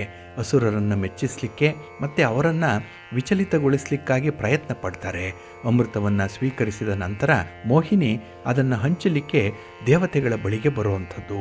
ಅಲ್ಲಿ ದೇವತೆಗಳಿಗೆ ರಾಕ್ಷಸರಿಗೆ ಇಬ್ಬರಿಗೂ ಕೂಡ ಅಮೃತವನ್ನು ಕೊಡ್ತೇನೆ ಅಂತ ಹೇಳಿ ಇಬ್ಬರನ್ನು ಪ್ರತ್ಯೇಕವಾದ ಸಾಲಿನಲ್ಲಿ ಕುಳ್ಳರಿಸ್ತಾಳೆ. ಅಲ್ಲಿ ದೇವತೆಗಳಿಗೆ ಮೊದಲು ಅಮೃತ ಸುಧೆಯನ್ನು ಉಣಿಸ್ತಾ ಇರುವಂತಹ ಸಂದರ್ಭದಲ್ಲಿ ಈ ರಾಕ್ಷಸನಲ್ಲಿ ಒಬ್ಬನಾದಂತಹ ಸ್ವರ್ಭಾನು ಅನ್ನುವಂಥವನು ಅಮೃತದ ಸ್ವಲ್ಪ ಭಾಗವನ್ನು ಪಡ್ಕೊಳ್ಳಿಕ್ಕೆ ತನ್ನ ರೂಪವನ್ನು ದೇವನಾಗಿ ಬದಲಾಯಿಸ್ಕೊಳ್ತಾನೆ. ಆಗ ದೇವತೆಗಳ ಸಾಲಿಗೆ ಬಂದು ಕುಳಿತುಕೊಂಡ್ಬಿಡ್ತಾನೆ. ಇದನ್ನು ಸೂರ್ಯ ಮತ್ತು ಚಂದ್ರರು ಗಮನಿಸ್ತಾರೆ. ಅವನು ಒಬ್ಬ ರಾಕ್ಷಸ ಅನ್ನುವಂಥ ವಿಚಾರವನ್ನು ಅಲ್ಲಿ ವಿಷ್ಣುವಿಗೆ ತಿಳಿಸ್ಬಿಡ್ತಾರೆ, ಅಂದರೆ ಆ ಮೋಹಿನಿಗೆ ತಿಳಿಸ್ತಾರೆ. ಇದರಿಂದ ವಿಷ್ಣು ತನ್ನ ಸುದರ್ಶನ ಚಕ್ರದಿಂದ ಸ್ವರ್ಭಾನುವಿನ ತಲೆಯನ್ನು ಕತ್ತರಿಸ್ಬಿಡ್ತಾನೆ. ಆಗ ಅವನ ತಲೆ ಮತ್ತು ದೇಹ ಬೇರ್ಪಟ್ಟರೂ ಕೂಡ ಅವು ಪ್ರತ್ಯೇಕವಾಗಿ ಅಸ್ತಿತ್ವವಾಗಿ ಅಮರವಾಗಿ ಉಳ್ಕೊಳ್ಳುತ್ತೆ. ಏಕೆಂದರೆ ಆಗಾಗಲೇ ಅಮೃತವನ್ನು ಅವನು ಕುತ್ತಿಗೆಯವರೆಗೂ ಕೂಡ ಪಾನ ಮಾಡಿಬಿಟ್ಟಿರ್ತಾನೆ. ಹಾಗಾಗಿ ಅವನ ತಲೆ ತುಂಡರಿಸುವ ಮೊದಲು ಅವನು ಅಮೃತವನ್ನು ಕುಡಿಯುವಂಥದ್ರಲ್ಲಿ ಯಶಸ್ವಿಯಾಗಿದ್ದ. ಅದಕ್ಕಾಗಿ ಅವನು ಅಮರನಾದ ಅನ್ನುವಂಥ ಒಂದು ಹಿನ್ನೆಲೆ ಇದೆ. ಅವನ ತಲೆಯನ್ನೇ ರಾಹು ಅಂತಲೂ ಮತ್ತು ತಲೆ ಇಲ್ಲದ ದೇಹವನ್ನು ಕೇತು ಅಂತ ಹೇಳಿ ಕರೆಯುವಂಥದ್ದಿದೆ. ಆ ದಿನದಿಂದ ರಾಹು ಮತ್ತು ಕೇತುಗಳು ಅಸುರ ಸ್ವರ್ಭಾನುವಿನ ತಲೆ ಮತ್ತು ದೇಹವನ್ನು ಬೇರ್ಪಡಿಸಲು ಕಾರಣವಾಗಿರುವಂತಹ ಸೂರ್ಯ ಮತ್ತು ಚಂದ್ರರನ್ನು ನಿರಂತರವಾಗಿ ಬೆನ್ನಟ್ಟುತ್ತಾ ಇರ್ತಾರೆ. ಅವರಿಗೆ ಯಾವಾಗಲೂ ಕೂಡ ಹಿಮ್ಮುಖ ಚಲನೆ, ಅದರಲ್ಲೂ 7ನೇ ಮನೆಯಲ್ಲೇ ಅವರು ಇರ್ತಾರೆ. ಅಂದರೆ ಅವರಿಗಿರುವಂತಹ ಅಂತರ 7 ಈ ಮನೆಗಳಿರುತ್ತೆ. ಅಂದರೆ ನಮ್ಮ ಜಾತಕದಲ್ಲಿ ಅಥವಾ ನಮ್ಮ ಕುಂಡಲಿಯಲ್ಲಿ 7ನೇ ಮನೆಯಲ್ಲಿ ಇವರು ಸ್ಥಿತರಾಗಿರ್ತಾರೆ. ಹಾಗೆ ಸೂರ್ಯ ಚಂದ್ರರನ್ನು ಹಿಡಿಯುವಲ್ಲಿ ಅವರು ತುಂಬ ಯಶಸ್ವಿಯಾಗ್ತಾರೆ. ಅವುಗಳನ್ನು ನುಂಗಿ ಸೂರ್ಯ ಮತ್ತು ಚಂದ್ರ ಗ್ರಹಣವನ್ನು ಉಂಟು ಮಾಡ್ತಾರೆ ಅನ್ನುವಂಥ ಒಂದು ಪ್ರತೀತಿ ಇದೆ. ಹಾಗಾಗಿನೇ ಅವರು ಈ ಸೂರ್ಯ ಚಂದ್ರರನ್ನು ಹೆಚ್ಚು ಕಾಲ ಹಿಡಿದಿಟ್ಟುಕೊಳ್ಳಲಿಕ್ಕೆ ಸಾಧ್ಯ ಆಗಲಿಲ್ಲ. ಯಾಕೆಂದರೆ ಸೂರ್ಯ ಮತ್ತು ಚಂದ್ರರು ಅಮೃತವನ್ನು ಕುಡಿದಿದ್ರು. ಹಾಗಾಗಿನೇ ಅವರು ಅಮರರಾಗಿದ್ದಾರೆ ಅನ್ನುವಂಥ ಒಂದು ನಂಬಿಕೆ ಇರುವಂಥದ್ದು. ಇಲ್ಲಿ ವೈಜ್ಞಾನಿಕವಾಗಿ ರಾಹು ಮತ್ತು ಕೇತುಗಳು ಆಕಾಶಗೋಳದ ಸುತ್ತ ಚಲಿಸುವಾಗ ಸೂರ್ಯ ಮತ್ತು ಚಂದ್ರರ ಪಥಗಳನ್ನು ಛೇದನದ 2 ಬಿಂದುಗಳನ್ನು ಸೂಚಿಸುವಂಥದ್ದು. ಆದ್ದರಿಂದಲೇ ರಾಹು ಮತ್ತು ಕೇತುಗಳನ್ನು ಕ್ರಮವಾಗಿ ಉತ್ತರ ಮತ್ತು ದಕ್ಷಿಣ ಚಂದ್ರನ ಬಿಂದು ಅಂತ ಹೇಳಿ ಕರೆಯುವಂಥದ್ದು ಇದೆ. ಕೆಲವು ಸಮಯ ಈ ಚಂದ್ರ ಈ ಬಿಂದುಗಳನ್ನು ಹಾದು ಹೋದಾಗ ಮತ್ತು ಗ್ರಹಗಳನ್ನು ಸೃಷ್ಟಿಸಲಿಕ್ಕೆ ಭೂಮಿ ಮತ್ತು ಸೂರ್ಯನ ನಡುವೆ ಸಂಪೂರ್ಣವಾಗಿ ಜೋಡಿಸಲ್ಪಡುತ್ತೆ. ಹಾಗಾಗಿನೇ ಇಲ್ಲಿ ಸೂರ್ಯ ಮತ್ತು ಚಂದ್ರರು ಈ ಬಿಂದುಗಳಲ್ಲಿ ಒಂದಾದಾಗ ಗ್ರಹಣಗಳು ಸಂಭವಿಸುತ್ತೆ ಅನ್ನುವಂಥ ಒಂದು ಅಂಶ ಇದೆ. ಇನ್ನು ಈ ರಾಹು ಮತ್ತು ಕೇತುಗಳು ಹಿಮ್ಮುಖ ಚಲನೆಯಲ್ಲಿ ಸಾಗಣೆ ಆಗ್ತಾ ಇರೋದ್ರಿಂದ ಅವರು ಸ್ಥಿರವಾಗಿರಲ್ಲ. ಅದರಲ್ಲೂ ಜ್ಯೋತಿಷ್ಯ ಶಾಸ್ತ್ರದ ಪ್ರಕಾರ ರಾಹು ಮತ್ತು ಕೇತುಗಳ ಈ ಚಕ್ರಗಳು ಪ್ರಸಿದ್ಧವಾಗಿರುವಂಥದ್ದು. ಗ್ರಹಣಗಳ ಜೊತೆಯಲ್ಲಿ ಈ ಸಂಬಂಧ ಕೂಡ ತುಲನಾತ್ಮಕವಾಗಿ ಇರುವಂಥದ್ದು. ಹಾಗಾಗಿನೇ ಈ ಗ್ರಹಣದ ಸಂದರ್ಭದಲ್ಲೇ ಕತ್ತಲೆ ಆಗ್ತಾ ಇದೆ ಅನ್ನುವಂಥ ಒಂದು ವಿಚಾರ ಇರುತ್ತೆ. ಇನ್ನು ರಾಹು ಮತ್ತು ಕೇತುಗಳನ್ನು 2 ಪ್ರಬಲ ಗ್ರಹಗಳು ಅಂತಲೇ ನಮ್ಮ ಜ್ಯೋತಿಷ್ಯ ಶಾಸ್ತ್ರದಲ್ಲಿ ಪರಿಗಣಿಸುವಂಥದ್ದು ಇದೆ. ಇಲ್ಲಿ ಈ ರಾಹು ಮತ್ತು ಕೇತುಗಳು ನಮ್ಮ ಜೀವನದ ಮೇಲೆ ಪ್ರಭಾವವನ್ನು ಬೀರುವಂಥದ್ದು. ಅದಕ್ಕಾಗಿಯೇ ಜ್ಯೋತಿಷ್ಯ ಶಾಸ್ತ್ರದಲ್ಲಿ ಇವೆರಡೂ ಕೂಡ ನಿರ್ಣಾಯಕ ಭಾಗವಾಗಿ ಇರುತ್ತೆ. ಹಾಗೆ ನಾವು ಜ್ಯೋತಿಷ್ಯದಲ್ಲಿ ಯಾವುದೇ ಒಂದು ಪ್ರಿಡಿಕ್ಷನ್ ಅನ್ನು ಮಾಡುವಾಗ ಅಥವಾ ಜಾತಕವನ್ನು ವಿಶ್ಲೇಷಣೆ ಮಾಡುವಂತಹ ಸಂದರ್ಭದಲ್ಲಿ ಇದು ಗಣಿತದ ಬಿಂದುಗಳಾಗಿ ಪರಿಗಣಿಸುವಂಥದ್ದಿದೆ. ಸಾಮಾನ್ಯ ವಿವರಣೆ ಅಂತ ಹೇಳಿದ್ರೆ ಸೂರ್ಯ ದೇಹವನ್ನು ಪ್ರತಿನಿಧಿಸ್ತಾನೆ, ಚಂದ್ರ ಮನಸ್ಸನ್ನು ಪ್ರತಿನಿಧಿಸ್ತಾನೆ. ಆದ್ದರಿಂದ ಈ ಛೇದನದ ಬಿಂದುಗಳು ದೇಹದ ಈ ಎರಡೂ ಭಾಗಗಳ ಶಕ್ತಿಗಳ ಮೇಲೆ ಬಲವಾಗಿ ಪರಿಣಾಮವನ್ನು ಬೀರುತ್ತೆ ಅನ್ನುವಂಥ ಒಂದು ನಂಬಿಕೆ ಇದೆ. ಹಾಗಾಗಿ ರಾಹು ಸರ್ಪದ ಮೇಲಿನ ಭಾಗ ಆದರೆ ಕೇತು ಸರ್ಪದ ಕೆಳಗಿನ ಬಾಲದ ಭಾಗ ಆಗಿರುತ್ತೆ. ಹಾಗಾಗಿನೇ ರಾಹು ಮತ್ತು ಕೇತುಗಳು ಇಬ್ಬರೂ ಕೂಡ ಪರಸ್ಪರ ಸಂಪರ್ಕವನ್ನು ಹೊಂದಿರ್ತಾರೆ. ಇಲ್ಲಿ ಕೇತುವಿನ ಋಣಾತ್ಮಕ ಪರಿಣಾಮಗಳು ಶ್ವಾಸಕೋಶಗಳಿಗೆ ಸಂಬಂಧಿಸಿದಂತಹ ರೋಗಗಳನ್ನು, ಕಿವಿ ಸಮಸ್ಯೆಗಳನ್ನು, ಮೆದುಳಿನ ಅಸ್ವಸ್ಥತೆಗಳನ್ನು, ಕರುಳಿನ ಸಮಸ್ಯೆಗಳನ್ನು ಉಂಟು ಮಾಡುತ್ತೆ. ಇದು ಅತೀಂದ್ರಿಯ ಚಟುವಟಿಕೆಗಳು, ಗಾಯಗಳಾಗಲಿ, ಸಂಕಟಗಳಾಗಲಿ, ಕೆಟ್ಟ ಸಹವಾಸ ಆಗಲಿ, ಹಾಗೆ ಸುಳ್ಳು ಹೇಳುವಂಥದ್ದು, ಅತಿಯಾಗಿ ಜಂಬ ಪಡುವಂಥದ್ದು, ಅಹಂಕಾರ, ಇವುಗಳನ್ನು ಇದು ಪ್ರತಿನಿಧಿಸುತ್ತೆ. ಇನ್ನು ಇದು ರಾಹು ಪ್ರತಿನಿಧಿಸುವಂಥದ್ದು. ಇನ್ನು ಕೇತು ಮೋಕ್ಷವನ್ನು, ಹಠಾತ್ತಾಗಿ ಲಾಭವನ್ನು ಕೂಡ ಸೂಚಿಸುವಂಥದ್ದು. ಹಾಗಾಗಿ ಆಧ್ಯಾತ್ಮಿಕ ವಿಚಾರದಲ್ಲೂ ಕೂಡ ಕೇತು ನಮಗೆ ಸಹಕಾರಿಯಾಗಿರ್ತಾನೆ. ಹಾಗಾಗಿನೇ ಈ ರಾಹು ಮತ್ತು ಕೇತುಗಳ ಸ್ಥಾನದಿಂದ ಬಹಳಷ್ಟು ವಿಚಾರಗಳನ್ನು ನಾವು ತಿಳ್ಕೊಳ್ಬೇಕು. ಏಕೆಂದರೆ ವೈದಿಕ ಜ್ಯೋತಿಷ್ಯ ಶಾಸ್ತ್ರ ಅನುಕೂಲಕರವಾಗಿರುವಂತಹ ಈ ಸಮಸ್ಯೆಗಳನ್ನು ತಿಳಿಸುತ್ತೆ, ಜೊತೆಗೆ ಪರಿಹಾರಗಳನ್ನು ಕೂಡ ತಿಳಿಸುವಂಥ ಒಂದು ಭರವಸೆಯನ್ನು ಕೊಡ್ತಾ ಇದೆ. ಹಾಗಾಗಿನೇ ನಮ್ಮ ಪ್ರತ್ಯೇಕತೆಯನ್ನು, ಅಂತಃಪ್ರಜ್ಞೆಯನ್ನು, ಧ್ಯಾನವನ್ನು, ಹಾಗೆ ಆಧ್ಯಾತ್ಮಿಕತೆಯನ್ನು, ಎಲ್ಲದಕ್ಕಿಂತ ಮುಖ್ಯವಾಗಿ ಮೋಕ್ಷವನ್ನು ಕೊಡುವಂಥ ಒಂದು ಗ್ರಹ ಅಂತ ಹೇಳಿದ್ರೆ ಅದು ಕೇತು ಗ್ರಹ. ಹಾಗಾಗಿ ರಾಹು ಕೇತುಗಳು ಈ ಸಂದರ್ಭದಲ್ಲಿ ಜಾತಕದಲ್ಲಿ ಇರುವಂಥ ಸ್ಥಾನವನ್ನು ನಾವು ಗುರುತಿಸ್ಕೊಂಡು ಅದಕ್ಕೆ ಪರಿಹಾರವನ್ನು ಮಾಡಿಕೊಳ್ಬೇಕು. ಹಾಗಾಗಿ ಈ ದಿನ ಕೇತು ಗ್ರಹವನ್ನು ಸ್ಮರಣೆ ಮಾಡಿ ಕೇತು ಗ್ರಹಕ್ಕೆ ಸಂಬಂಧಪಟ್ಟಂತಹ ಸ್ತೋತ್ರವನ್ನು ಹೇಳ್ಕೊಳ್ಳಿ, ಒಳ್ಳೆಯದಾಗತ್ತೆ. ಪ್ರೀತಿಯ ಬಂಧುಗಳೇ, ಇನ್ನು ಮುಂದೆ ದ್ವಾದಶ ರಾಶಿಯವರ ಗೋಚಾರ ಫಲಗಳು ಹೇಗಿವೆ ನೋಡೋಣ ಬನ್ನಿ. ಮೊದಲಿಗೆ ಮೇಷರಾಶಿ. ಮೇಷರಾಶಿಯವರಿಗೆ ಈ ದಿನ ಭಾಗ್ಯಸ್ಥಾನದಲ್ಲಿ ಚಂದ್ರ ಇದ್ದಾನೆ, ನವಮ ಸ್ಥಾನ. ಹಾಗಾಗಿ ಈ ದಿನ ಕೆಲವೊಂದು ವಿಚಾರಗಳಲ್ಲಿ, ಅದರಲ್ಲೂ ಪ್ರಮುಖವಾಗಿ ಹಣಕಾಸಿನ ವಿಚಾರದಲ್ಲಿ ಸ್ವಲ್ಪ ಹಿನ್ನಡೆ ಇದೆ. ನೀವು ಯಾವುದೇ ರೀತಿಯ ವ್ಯಾಪಾರ ವ್ಯವಹಾರಗಳನ್ನು ಮಾಡುವಾಗ, ಹಣದ ಲೇವಾದೇವಿ ವ್ಯವಹಾರವನ್ನು ಮಾಡುವಂತಹ ಸಂದರ್ಭ, ಅಥವಾ ಈ ದಿನ ಈ ಭೂಮಿಗೆ ಸಂಬಂಧಪಟ್ಟಂತಹ ವಿಚಾರಗಳಲ್ಲಿ ತೀರ್ಮಾನವನ್ನು ತೆಗೆದುಕೊಳ್ಳುವಂಥ ಸಂದರ್ಭದಲ್ಲಿ ಸ್ವಲ್ಪ ಎಚ್ಚರಿಕೆಯಿಂದ ಇರಿ. ನೀವೇ ಸ್ವತಃ ಯಾವುದೇ ತೀರ್ಮಾನಕ್ಕೆ ಬದ್ಧರಾಗಬೇಡಿ. ಅಂದರೆ 4 ಜನರಿಗೆ ವಿಚಾರವನ್ನು ತಿಳಿಸಿ ಅವರ ಒಂದು ಒಪ್ಪಿಗೆಯನ್ನು ಅಥವಾ ಅವರ ಒಂದು ಸಲಹೆಯನ್ನು ಪಡೆದು ಮುಂದುವರಿಯುವಂಥದ್ದು ಉತ್ತಮ. ಏಕೆಂದರೆ ನೀವಾಗಿ ಮಾಡುವಂಥ ಕೆಲವು ಈ ಕಮಿಟ್ಮೆಂಟ್ಸ್ ಏನಿದೆ ಇದರಿಂದ ಸ್ವಲ್ಪ ಎಡವಟ್ಟಾಗುತ್ತೆ, ಎಲ್ಲ ಒಂದು ಕಡೆ ನಷ್ಟ ಉಂಟಾಗುತ್ತೆ. ಹಾಗಾಗಿನೇ ಈ ದಿನದ ಸೂಚನೆಗಳೇನು ಅಂತ ಹೇಳಿದ್ರೆ, ಕೆಲವೊಂದು ಸಮಸ್ಯೆಗಳನ್ನು, ತೊಂದರೆಗಳನ್ನು ನೀವಾಗಿ ಆಹ್ವಾನ ಮಾಡಿಕೊಳ್ಳುವಂಥದ್ದು ಇದೆ, ಸ್ವಲ್ಪ ಜಾಗ್ರತೆ. ಇನ್ನು ಮಕ್ಕಳ ವಿಚಾರದಲ್ಲಿ ಈ ದಿನ ನೀವು ಸ್ವಲ್ಪ ನಿರಾಸೆಯನ್ನು ಅನುಭವಿಸಬೇಕಾಗತ್ತೆ. ನೀವು ಅಂದುಕೊಂಡಂತೆ ಕುಟುಂಬಸ್ಥರು ಇರಲ್ಲ. ಹಾಗಾಗಿನೇ ಈ ದಿನ ಸ್ವಲ್ಪ ಮನಸ್ತಾಪಗಳಾಗುತ್ತೆ, ಮನಸ್ಸಿಗೆ ಸ್ವಲ್ಪ ಬೇಸರ ಕೂಡ ಆಗುವಂಥದ್ದು ಇದೆ. ಹಾಗೆ ಭಗವಂತನ ದಯೆಯಿಂದ ಕೆಲವೊಂದು ಕೆಲಸ ಕಾರ್ಯಗಳು ಪೂರ್ಣ ಆಗ್ಬೋದು, ಅಲ್ಲಿ ನಿಮಗೆ ಒಂದು ಸಂತೃಪ್ತಿ ಅನ್ನುವಂಥದ್ದು ಸಿಕ್ಕತ್ತೆ. ಅದಕ್ಕೆ ನಿರಂತರವಾದಂತಹ ಒಂದು ಪ್ರಯತ್ನ ಇರುತ್ತೆ. ಹಾಗೆ ಮೊನ್ನೆ ಆರಂಭ ಮಾಡಿರುವಂಥ ಕೆಲಸಗಳದು ಅದು ಈ ದಿನ ಪೂರ್ಣವಾಗುತ್ತೆ. ಆದರೆ ಈ ದಿನ ಆರಂಭ ಮಾಡುವಂಥ ಕೆಲಸ ಕಾರ್ಯಗಳು ಸ್ವಲ್ಪ ಅಪೂರ್ಣ ಆಗುವಂಥದ್ದು, ಇದು ನಿಮಗೆ ಸ್ವಲ್ಪ ನಷ್ಟವನ್ನು ತರುವಂತಹ ಬಾಬ್ತು, ಸ್ವಲ್ಪ ಜಾಗ್ರತೆ. ಇನ್ನು ವ್ಯವಹಾರದಲ್ಲಿ ಗೊಂದಲಮಯವಾದಂಥ ಸನ್ನಿವೇಶಗಳು ಈ ದಿನ ಇರುತ್ತೆ. ಆದರೆ ಎಲ್ಲವನ್ನು ಕೂಡ ನೀವು ತಾರ್ಕಿಕವಾಗಿ ಯೋಚನೆ ಮಾಡಬೇಕು ಅನ್ನುವಂಥದ್ದು, ಅಂದರೆ ಲಾಜಿಕಲ್ಲಾಗಿ ನೋಡ್ತೀರಿ. ಇದರಿಂದ ಕೆಲವೊಮ್ಮೆ ಈ ಸಂಬಂಧಗಳಲ್ಲೂ ಕೂಡ ಬಿರುಕು ಜಾಸ್ತಿ ಆಗುವಂಥದ್ದು ಇದೆ. ಸ್ವಲ್ಪ ಜಾಗ್ರತೆಯಿಂದ, ಹೊಂದಾಣಿಕೆಯಿಂದ ಇರಿ, ಈ ದಿನ ಒಳ್ಳೆಯದಾಗತ್ತೆ. ನಿಮ್ಮ ಮನೆ ದೇವರನ್ನು ಸ್ಮರಣೆ ಮಾಡ್ತಾ ಇರಿ. ಹಾಗೆ ಭಕ್ತಿಯಿಂದ ವಿಷ್ಣು ಸ್ತೋತ್ರವನ್ನು ಹೇಳ್ಕೊಳ್ಳಿ, ಮಹಾಲಕ್ಷ್ಮಿಯ ದರ್ಶನ ಮಾಡ್ಕೊಳ್ಳಿ, ಒಳ್ಳೆಯದಾಗತ್ತೆ. ನಿಮ್ಮ ಅದೃಷ್ಟದ ಬಣ್ಣ ಕೆಂಪು, ಅದೃಷ್ಟದ ದಿಕ್ಕು ಉತ್ತರ ದಿಕ್ಕು, ಅದೃಷ್ಟ ಸಂಖ್ಯೆ 2. ವೃಷಭ ರಾಶಿಯವರಿಗೆ ಈ ದಿನ ಅಷ್ಟಮದಲ್ಲಿ ಚಂದ್ರ ಇರುವಂಥ ದಿನ, ಇದು ದುಸ್ಥಾನ. ಹಾಗಾಗಿ ಈ ದಿನದ ವಿದ್ಯಮಾನಗಳಿಂದ ನಿಮಗೆ ತೀವ್ರ ನಿರಾಸೆ ಉಂಟಾಗುವಂಥದ್ದು ಇದೆ. ಇನ್ನು ಕೈಗೊಂಡಂಥ ಕೆಲಸ ಕಾರ್ಯಗಳು ಸಕಾಲಕ್ಕೆ ಪೂರ್ಣ ಆಗಲ್ಲ, ಮುಂದೂಡಲ್ಪಡುವಂಥದ್ದು. ನೀವೇ ಅದನ್ನು ಮುಂದಕ್ಕೆ ಹಾಕ್ಬಿಡ್ತೀರಿ. ಯಾಕೆಂದರೆ ಈ ಆರಂಭಿಕ ಅಡೆತಡೆಗಳಿಂದಲೇ ನಿಮ್ಮ ಮನಸ್ಸಿಗೆ ಸ್ವಲ್ಪ ಹಿಂಸೆ ಆಗುತ್ತೆ, ಕಿರಿಕಿರಿ ಆಗುತ್ತೆ. ಹಾಗಾಗಿ ಅಂಥ ಕೆಲಸಗಳು ಈ ದಿನ ಬೇಡವೇ ಬೇಡ ಅನ್ನುವಂಥ ತೀರ್ಮಾನಕ್ಕೆ ಬರ್ತೀರಿ. ಅದರಲ್ಲೂ ಆತುರವಾಗಿ ತೀರ್ಮಾನವನ್ನು ತೆಗೆದುಕೊಳ್ಳೋದ್ರಿಂದ ಕೆಲಸಗಳನ್ನು ಮುಂದಕ್ಕೆ ಹಾಕುವಂಥದ್ದು ಇದೆ. ಇನ್ನು ಈ ದಿನ ಪ್ರಯಾಣದ ಸಂದರ್ಭದಲ್ಲಿ ಸ್ವಲ್ಪ ಜಾಗರೂಕರಾಗಿ ಇರಬೇಕು. ದೂರದ ಪ್ರಯಾಣವನ್ನು ಮಾಡಲೇಬೇಡಿ. ಮಾಡಿದ್ರೂ ಬಹಳ ಎಚ್ಚರಿಕೆಯಿಂದ ಮಾಡಬೇಕು. ಇನ್ನು ವಾಹನವನ್ನು ಓಡಿಸುವಂಥ ಸಂದರ್ಭದಲ್ಲಿ ಸ್ವಲ್ಪ ಅಲರ್ಟ್ ಆಗಿರಿ. ಅದರಲ್ಲೂ ಬೇರೆಯವರ ವಾಹನ ಸ್ವಲ್ಪ ಅಷ್ಟಕ್ಕಷ್ಟೇ ನಿಮಗೆ ಅನುಕೂಲವನ್ನು ತರುವಂಥದ್ದು. ಈ ದಿನ ಯಾವುದೇ ಕಬ್ಬಿಣದ ವಸ್ತುಗಳನ್ನು ಉಪಯೋಗಿಸುವಂತಹ ಸಂದರ್ಭದಲ್ಲಿ ಸ್ವಲ್ಪ ಜಾಗ್ರತೆ.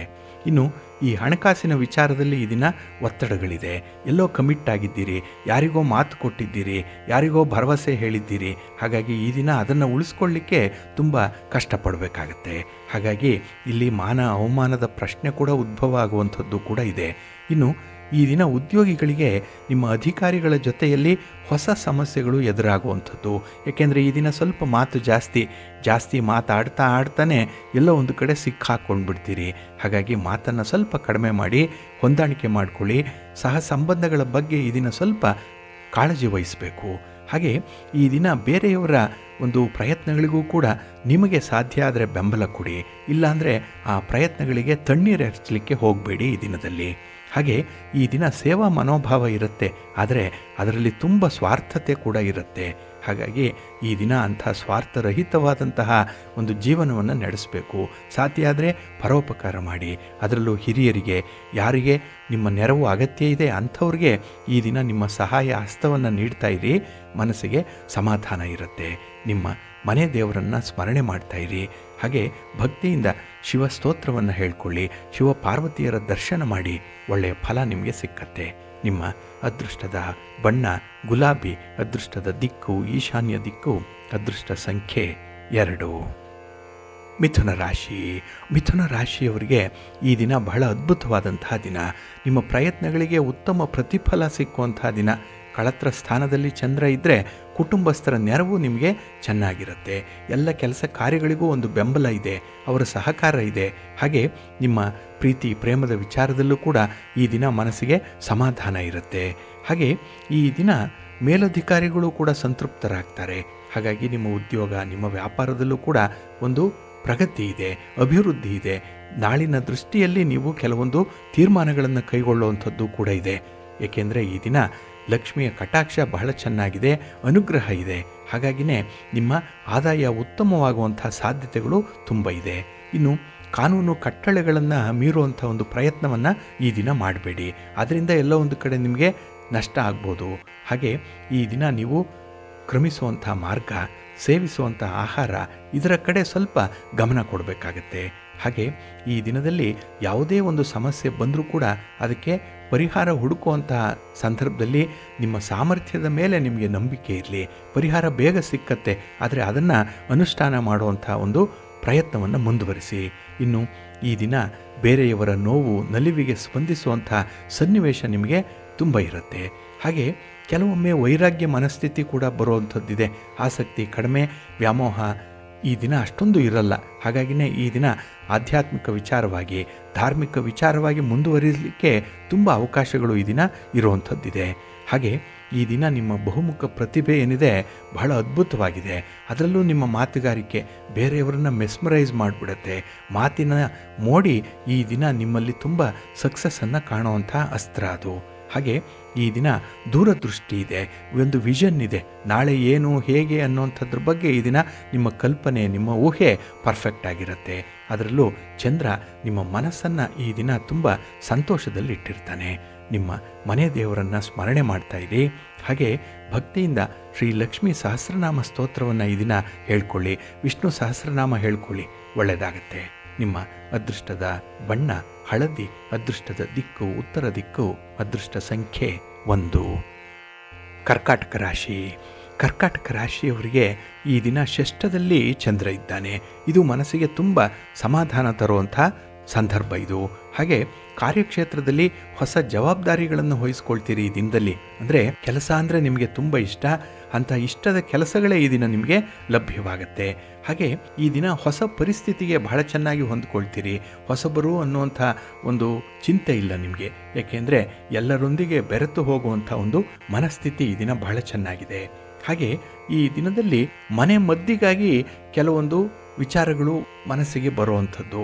ಏಕೆಂದರೆ ನಿಮಗೆ ಇರುವಂಥ ಸಣ್ಣ ಪುಟ್ಟ ಸಮಸ್ಯೆಗಳಿರ್ಬೋದು, ಅಥವಾ ಕುಟುಂಬದಲ್ಲೋ ನಿಮ್ಮ ಸ್ನೇಹಿತರ ಬಳಗದಲ್ಲೋ ಎಲ್ಲೋ ಒಂದು ಕಡೆ ಇರುವಂಥ ಆರೋಗ್ಯ ಸಮಸ್ಯೆಗೆ ಮನೆ ಮದ್ದು ಇದು ಅಂತ ಹೇಳುವಂಥ ಒಂದು ಸನ್ನಿವೇಶ ನಿಮಗೆ ಒದಗಿ ಬರ್ತಾ ಇದೆ. ಹಾಗೆ ಈ ದಿನ ನಿಮ್ಮ ಪ್ರಯತ್ನವನ್ನು ಬೆಂಬಲಿಸುವಂಥವರು ತುಂಬ ಇದ್ದಾರೆ. ಆದರೆ ಒಂದಿಬ್ಬರು ಮಾತ್ರ ನಿಮ್ಮ ಹಿತಶತ್ರುಗಳು ನಿಮ್ಮ ಪ್ರಯತ್ನವನ್ನು ಅವಹೇಳನ ಮಾಡುವಂಥವರಿದ್ದಾರೆ.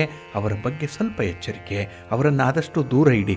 ಏಕೆಂದರೆ ನೀವು ಹೋಗ್ತಾ ಇರುವಂಥ ವೇಗ ತುಂಬ ಪಾಸಿಟಿವ್ ಆಗಿದೆ, ತುಂಬ ಅನುಕೂಲಕರವಾಗಿದೆ. ಆದರೆ ಅವರು ನಿಮ್ಮನ್ನು ದಿಕ್ಕು ತಪ್ಪಿಸ್ಬೋದು, ದಾರಿ ತಪ್ಪಿಸ್ಬೋದು. ಸ್ವಲ್ಪ ಎಚ್ಚರಿಕೆ ಇರಲಿ. ಹಾಗೆ ಈ ದಿನದಲ್ಲಿ ಕೆಲವೊಂದು ವಿಚಾರಗಳಲ್ಲಿ ತುಂಬ ನಿರ್ದಿಷ್ಟವಾದಂತಹ ಒಂದು ಆಲೋಚನೆಗಳಿರುತ್ತೆ. ಹಾಗೆ ಒಳ್ಳೆಯ ನಿರ್ಧಾರಗಳನ್ನು ತೆಗೆದುಕೊಳ್ಳುವಂಥ ಸಂದರ್ಭ ಕೂಡ ಇದೆ. ಹಾಗಾಗಿ ಈ ದಿನ ನಿಮಗೆ ತುಂಬ ಅದೃಷ್ಟದ ದಿನ. ಹಾಗೆ ನಿಮ್ಮ ಪ್ರಯತ್ನಕ್ಕೆ ಉತ್ತಮ ಪ್ರತಿಫಲ ಸಿಕ್ಕುವಂಥ ದಿನ ಕೂಡ. ಹಾಗಾಗಿನೇ ಈ ದಿನ ನಿಮ್ಮ ಮನೆ ದೇವರನ್ನು ಸ್ಮರಣೆ ಮಾಡ್ತಾ ಇರಿ. ಹಾಗೆ ಭಕ್ತಿಯಿಂದ ಈ ದಿನ ನೀವು ನವಗ್ರಹ ಸ್ತೋತ್ರವನ್ನು ಹೇಳ್ಕೊಳ್ಳಿ. ನವಗ್ರಹಗಳ ದರ್ಶನ ಮಾಡಿ ಈ ದಿನ. ಅದರಲ್ಲೂ ವಿಶೇಷವಾಗಿ ಕೇತುವಿಗೆ ಸಂಬಂಧಪಟ್ಟಂತಹ ಸ್ತೋತ್ರವನ್ನು ಹೇಳ್ಕೊಳ್ಳುವಂಥದ್ದು, ಗಣಪತಿಗೆ ಸಂಬಂಧಪಟ್ಟಂತಹ ಸ್ತೋತ್ರವನ್ನು ಹೇಳ್ಕೊಳ್ಳಿ, ಒಳ್ಳೆಯದಾಗುತ್ತೆ. ನಿಮ್ಮ ಅದೃಷ್ಟದ ಬಣ್ಣ ಬಿಳುಪು, ಅದೃಷ್ಟದ ದಿಕ್ಕು ಈಶಾನ್ಯ ದಿಕ್ಕು, ಅದೃಷ್ಟ ಸಂಖ್ಯೆ 1. ಸಿಂಹರಾಶಿ. ಸಿಂಹರಾಶಿಯವರಿಗೆ ಈ ದಿನ ಪಂಚಮದಲ್ಲಿ ಚಂದ್ರ ಇದ್ದಾನೆ. ಇದು ಪೂರ್ವ ಪುಣ್ಯ ಸ್ಥಾನ. ಹಾಗಾಗಿನೇ ಕೆಲವೊಂದು ವಿಚಾರಗಳಲ್ಲಿ ನಿಮಗೆ ಮಿಶ್ರ ಫಲಗಳಿರುವಂಥ ದಿನ ಇದು. ಅದರಲ್ಲೂ ಪ್ರಮುಖವಾದಂತಹ ಕೆಲಸ ಕಾರ್ಯಗಳು ಮಧ್ಯದಲ್ಲೇ ನಿಲ್ಲುವಂಥ ಸಾಧ್ಯತೆಗಳೇ ಜಾಸ್ತಿ ಇರುತ್ತೆ. ಇನ್ನು ವೃತ್ತಿಪರವಾದಂತಹ ವ್ಯಾಪಾರಗಳಲ್ಲಿ ಶ್ರಮಕ್ಕೆ ತಕ್ಕ ಯಾವುದೇ ಪ್ರತಿಫಲ ಅನ್ನುವಂಥದ್ದು ಸಿಕ್ಕಲ್ಲ. ನಿಮ್ಮ ಶ್ರಮ ಎಲ್ಲ ನೀರಿನಲ್ಲಿ ಹೋಮ ಮಾಡಿದಂತಾಗ್ಬಿಡುತ್ತೆ ಈ ದಿನದಲ್ಲಿ. ಹಾಗಾಗಿ ಬಹಳ ದಿನಗಳಿಂದ ಕಟ್ಟಿದಂತಹ ಒಂದು ಆಸೆ, ಒಂದು ಆಶಾ ಗೋಪುರ ಈ ದಿನ ನೆಲಕ್ಕೆ ಕುಸಿದು ಬಿಡುತ್ತೆ. ಯಾಕೆಂದರೆ ಅದರ ಬಗ್ಗೆ ನಿಮಗೆ ಒಂದು ಕನ್ಸಿಸ್ಟೆನ್ಸಿ ಇಲ್ಲ. ಅದು ಆರಂಭ ಮಾಡಿದಾಗ ಇದ್ದಂತಹ ಉತ್ಸಾಹ ಈಗ ಇಲ್ಲ. ಅದಕ್ಕಾಗಿಯೇ ಅವೆಲ್ಲ ಕೂಡ ಈ ದಿನ ಫೇಲ್ಯೂರ್ ಆಗುವಂಥದ್ದು. ಇನ್ನು ಈ ದಿನ ಆಪ್ತರೊಂದಿಗೆ ಕೆಲವೊಂದು ವಿಚಾರಗಳಲ್ಲಿ ಚರ್ಚೆಗಳು ನಡೆಯುವಂಥದ್ದು ಕೂಡ ಇದೆ. ಹಾಗಾಗಿನೇ ಈ ಚರ್ಚೆಯಲ್ಲಿ ನಿಮ್ಮ ಮುಂದಿನ ಗುರಿ ಏನು, ನಿಮ್ಮ ಉದ್ದೇಶ ಏನು ಅನ್ನುವಂಥದ್ದು ನಿಮಗೆ ಸ್ಪಷ್ಟವಾಗುತ್ತೆ. ಆತ್ಮಾವಲೋಕನ ಮಾಡಿಕೊಳ್ಳುವಂಥ ಸಂದರ್ಭ ಕೂಡ ಇದು. ಆದರೆ ನಿಮ್ಮ ಸ್ನೇಹಿತರಿಂದ ಹಣಕಾಸಿನ ಸಹಾಯವನ್ನು ಪಡ್ಕೊಳ್ಳುವಂಥ ಸಂದರ್ಭದಲ್ಲಿ ಸ್ವಲ್ಪ ಜಾಗ್ರತೆಯಿಂದ ಇರಿ. ಏಕೆಂದರೆ ಅವರ ಸ್ವಾರ್ಥದ ಚಿಂತನೆ ನಿಮ್ಮನ್ನು ಈ ಸಾಲದ ಗುಂಗಿನಲ್ಲಿ ಸಿಕ್ಕಿಸ್ಬಿಡುತ್ತೆ, ಸಾಲದ ಸುಳಿಯಲ್ಲಿ ನಿಮ್ಮನ್ನು ಮುಳುಗಿಸ್ಬಿಡುತ್ತೆ. ಸ್ವಲ್ಪ ಜಾಗ್ರತೆ. ಇನ್ನು ಈ ದಿನ ನಿಮ್ಮ ಸ್ನೇಹಿತರ ಬೇಡಿಕೆಗಳು ಏನೇ ಇದ್ದರೂ ಕೂಡ ಅದನ್ನು ತುಂಬ ಜಾಣತನದಿಂದ, ತುಂಬ ಚಾಕಚಕ್ಯತೆಯಿಂದ ಅದನ್ನು ತಿರಸ್ಕರಿಸಬೇಕು. ಅದನ್ನು ಒಪ್ಕೊಂಡ್ರೆ ಈ ದಿನ ಕಮಿಟ್ ಆಗ್ತೀರಿ. ಅದನ್ನು ತೀರಿಸಲಿಕ್ಕೆ ನಿಮ್ಮ ಕೈಲಿ ಸಾಧ್ಯ ಆಗಲ್ಲ, ಸಾಮರ್ಥ್ಯ ಕಡಿಮೆ ಇರುತ್ತೆ. ಹಾಗಾಗಿ ಈ ದಿನ ನಿಮ್ಮ ಸ್ನೇಹಿತರ ವಲಯದಲ್ಲೂ ಕೂಡ ಸ್ವಲ್ಪ ಅವಮಾನವನ್ನು ಎದುರಿಸಬೇಕಾಗತ್ತೆ. ಜಾಗ್ರತೆ. ಇನ್ನು ಈ ದಿನ ಒಂದು ಅಪಾಯದಿಂದ ಪಾರಾಗುವಂಥ ಒಂದು ಅದೃಷ್ಟ ಏನೋ ನಿಮಗಿದೆ. ಆದರೆ ಆ ಸಂದರ್ಭದಲ್ಲಿ ನೀವು ತುಂಬ ಅಲರ್ಟಾಗಿ ಇರಬೇಕಾಗತ್ತೆ. ಇನ್ನು ವ್ಯಾಪಾರ ವ್ಯವಹಾರಗಳು ಸ್ವಲ್ಪ ನಿಧಾನವಾಗಿ ಸಾಗುವಂಥದ್ದು. ಅಲ್ಲಿ ನಿಮಗೆ ಸ್ವಲ್ಪ ತಾಳ್ಮೆ ಬೇಕು, ಕುಟುಂಬದಲ್ಲಿ ಹೊಂದಾಣಿಕೆ ಬೇಕು. ಆಗ ಮಾತ್ರ ಸ್ವಲ್ಪ ಸಂತೋಷ, ಸ್ವಲ್ಪ ಮಟ್ಟಿನ ಯಶಸ್ಸು ನಿಮಗೆ ಲಭ್ಯವಾಗುತ್ತೆ. ಅದಕ್ಕಾಗಿಯೇ ಗಣಪತಿಯನ್ನು ಆರಾಧನೆ ಮಾಡಿ, ಶಿವನ ಪರಿವಾರ ದೇವತೆಗಳನ್ನು ಪ್ರಾರ್ಥನೆ ಮಾಡ್ತಾ ಇರಿ, ಒಳ್ಳೆಯದಾಗತ್ತೆ. ನಿಮ್ಮ ಅದೃಷ್ಟದ ಬಣ್ಣ ಕೆಂಪು, ಅದೃಷ್ಟದ ದಿಕ್ಕು ಉತ್ತರ ದಿಕ್ಕು, ಅದೃಷ್ಟ ಸಂಖ್ಯೆ 3. ಕನ್ಯಾ ರಾಶಿ. ಕನ್ಯಾ ರಾಶಿಯವರಿಗೆ ಈ ದಿನ ಚತುರ್ಥದಲ್ಲಿ ಚಂದ್ರ ಇದ್ದಾನೆ. 4ನೇ ಮನೆಯಲ್ಲಿ ಚಂದ್ರ ಅಂದರೆ ಇದು ಸುಖ ಸ್ಥಾನದಲ್ಲಿ ಚಂದ್ರ ಇದ್ದಾನೆ. ಆದರೆ ಸುಖದಿಂದ ವಂಚಿತರಾಗುವಂಥದ್ದು, ಕೈಗೆ ಬಂದ ತುತ್ತು ಬಾಯಿಗೆ ಇಲ್ಲ. ಹಾಗಾಗಿನೇ ಮಿಶ್ರ ಫಲಗಳು ಜಾಸ್ತಿ ಇದೆ ಅನ್ನೋಂಥದ್ದನ್ನು ಜ್ಯೋತಿಷ್ಯ ಶಾಸ್ತ್ರ ನಿಮಗೆ ತಿಳಿಸ್ತಾ ಇದೆ. ಹಾಗೆ ವ್ಯರ್ಥ ಖರ್ಚುಗಳು ಈ ದಿನ ಹೆಚ್ಚಾಗುತ್ತೆ. ನೋಡಿ, ನೀವು ಎಷ್ಟೇ ಕಂಟ್ರೋಲ್ ಮಾಡಿದ್ರೂ ಕೂಡ ಖರ್ಚನ್ನು ತಡೀಲಿಕ್ಕಾಗಲ್ಲ.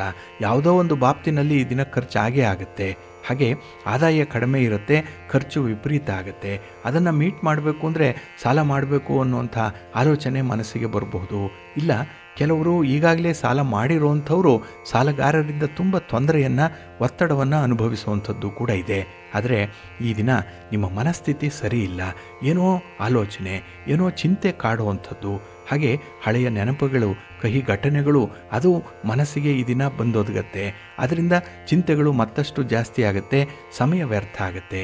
ಹಾಗೆ ಪಶ್ಚಾತ್ತಾಪ ಪಡುವಂಥ ಮಾರ್ಗಗಳು ಅಥವಾ ಕಾರಣಗಳು ಈ ದಿನ ತುಂಬ ಇರುತ್ತೆ ಈ ದಿನದಲ್ಲಿ. ಹಾಗೆ ಈ ದಿನ ಬೇಜವಾಬ್ದಾರಿತನದಿಂದ ನೀವೇ ತೊಂದರೆಗಳನ್ನು ಆಹ್ವಾನ ಮಾಡಿಕೊಳ್ಳುವಂಥದ್ದು ಇದೆ. ಎಲ್ಲೋ ಒಂದು ಕಡೆ ನೆಗ್ಲಿಜೆನ್ಸ್ ನಿಮಗೆ. ಹಾಗಾಗಿ ಒಂದು ಸಣ್ಣ ಕಿಡಿ ಇಡೀ ಮನೆಯನ್ನೇ ಸುಡುವಂತೆ, ಒಂದು ಸಣ್ಣ ಚಿಂತೆ ನಿಮ್ಮ ಸಮಯವನ್ನು ಈ ದಿನ ಹಾಳು ಮಾಡುತ್ತೆ. ಹಾಗಾಗಿ ಸ್ವಲ್ಪ ಜಾಗ್ರತೆ. ಇನ್ನು ಈ ದಿನ ನಿಮಗೆ ಅನುಭವಸ್ಥರಂತೆ ಕಾಣ್ತೀರಿ. ಮಾತು ಕೂಡ ಅಷ್ಟೇ ಚೆನ್ನಾಗಿದೆ, ಆದರೆ ಮಾತಿನಲ್ಲಿ ಈ ದಿನ ನೀವು ಎಡುವಂಥ ಸಾಧ್ಯತೆ ಇದೆ.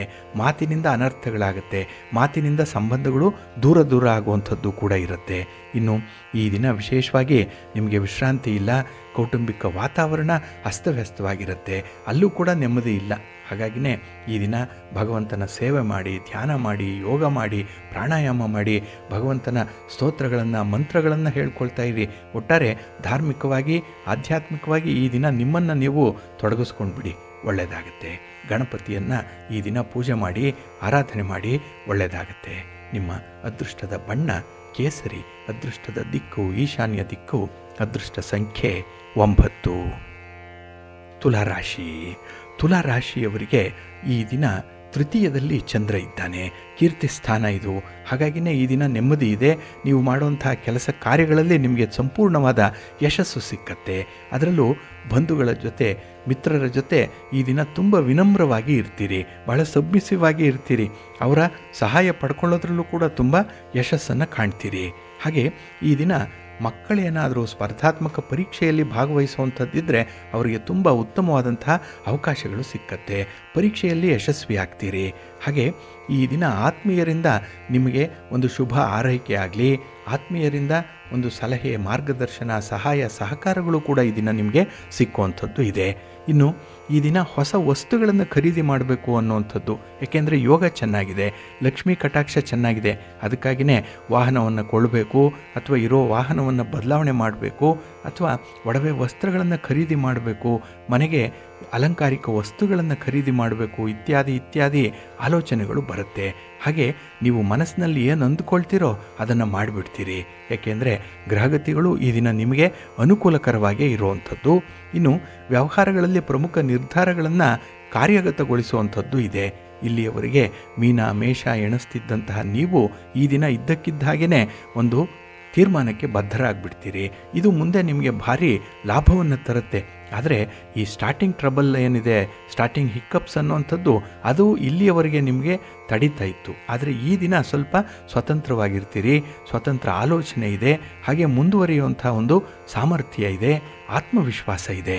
ಹಾಗಾಗಿನೇ ಈ ದಿನ ನಿಮ್ಮ ಯೋಜನೆಯಂತೆ ಕೆಲಸಗಳಾಗುತ್ತೆ, ಮುಂದುವರಿರಿ, ಒಳ್ಳೆಯದಾಗುತ್ತೆ.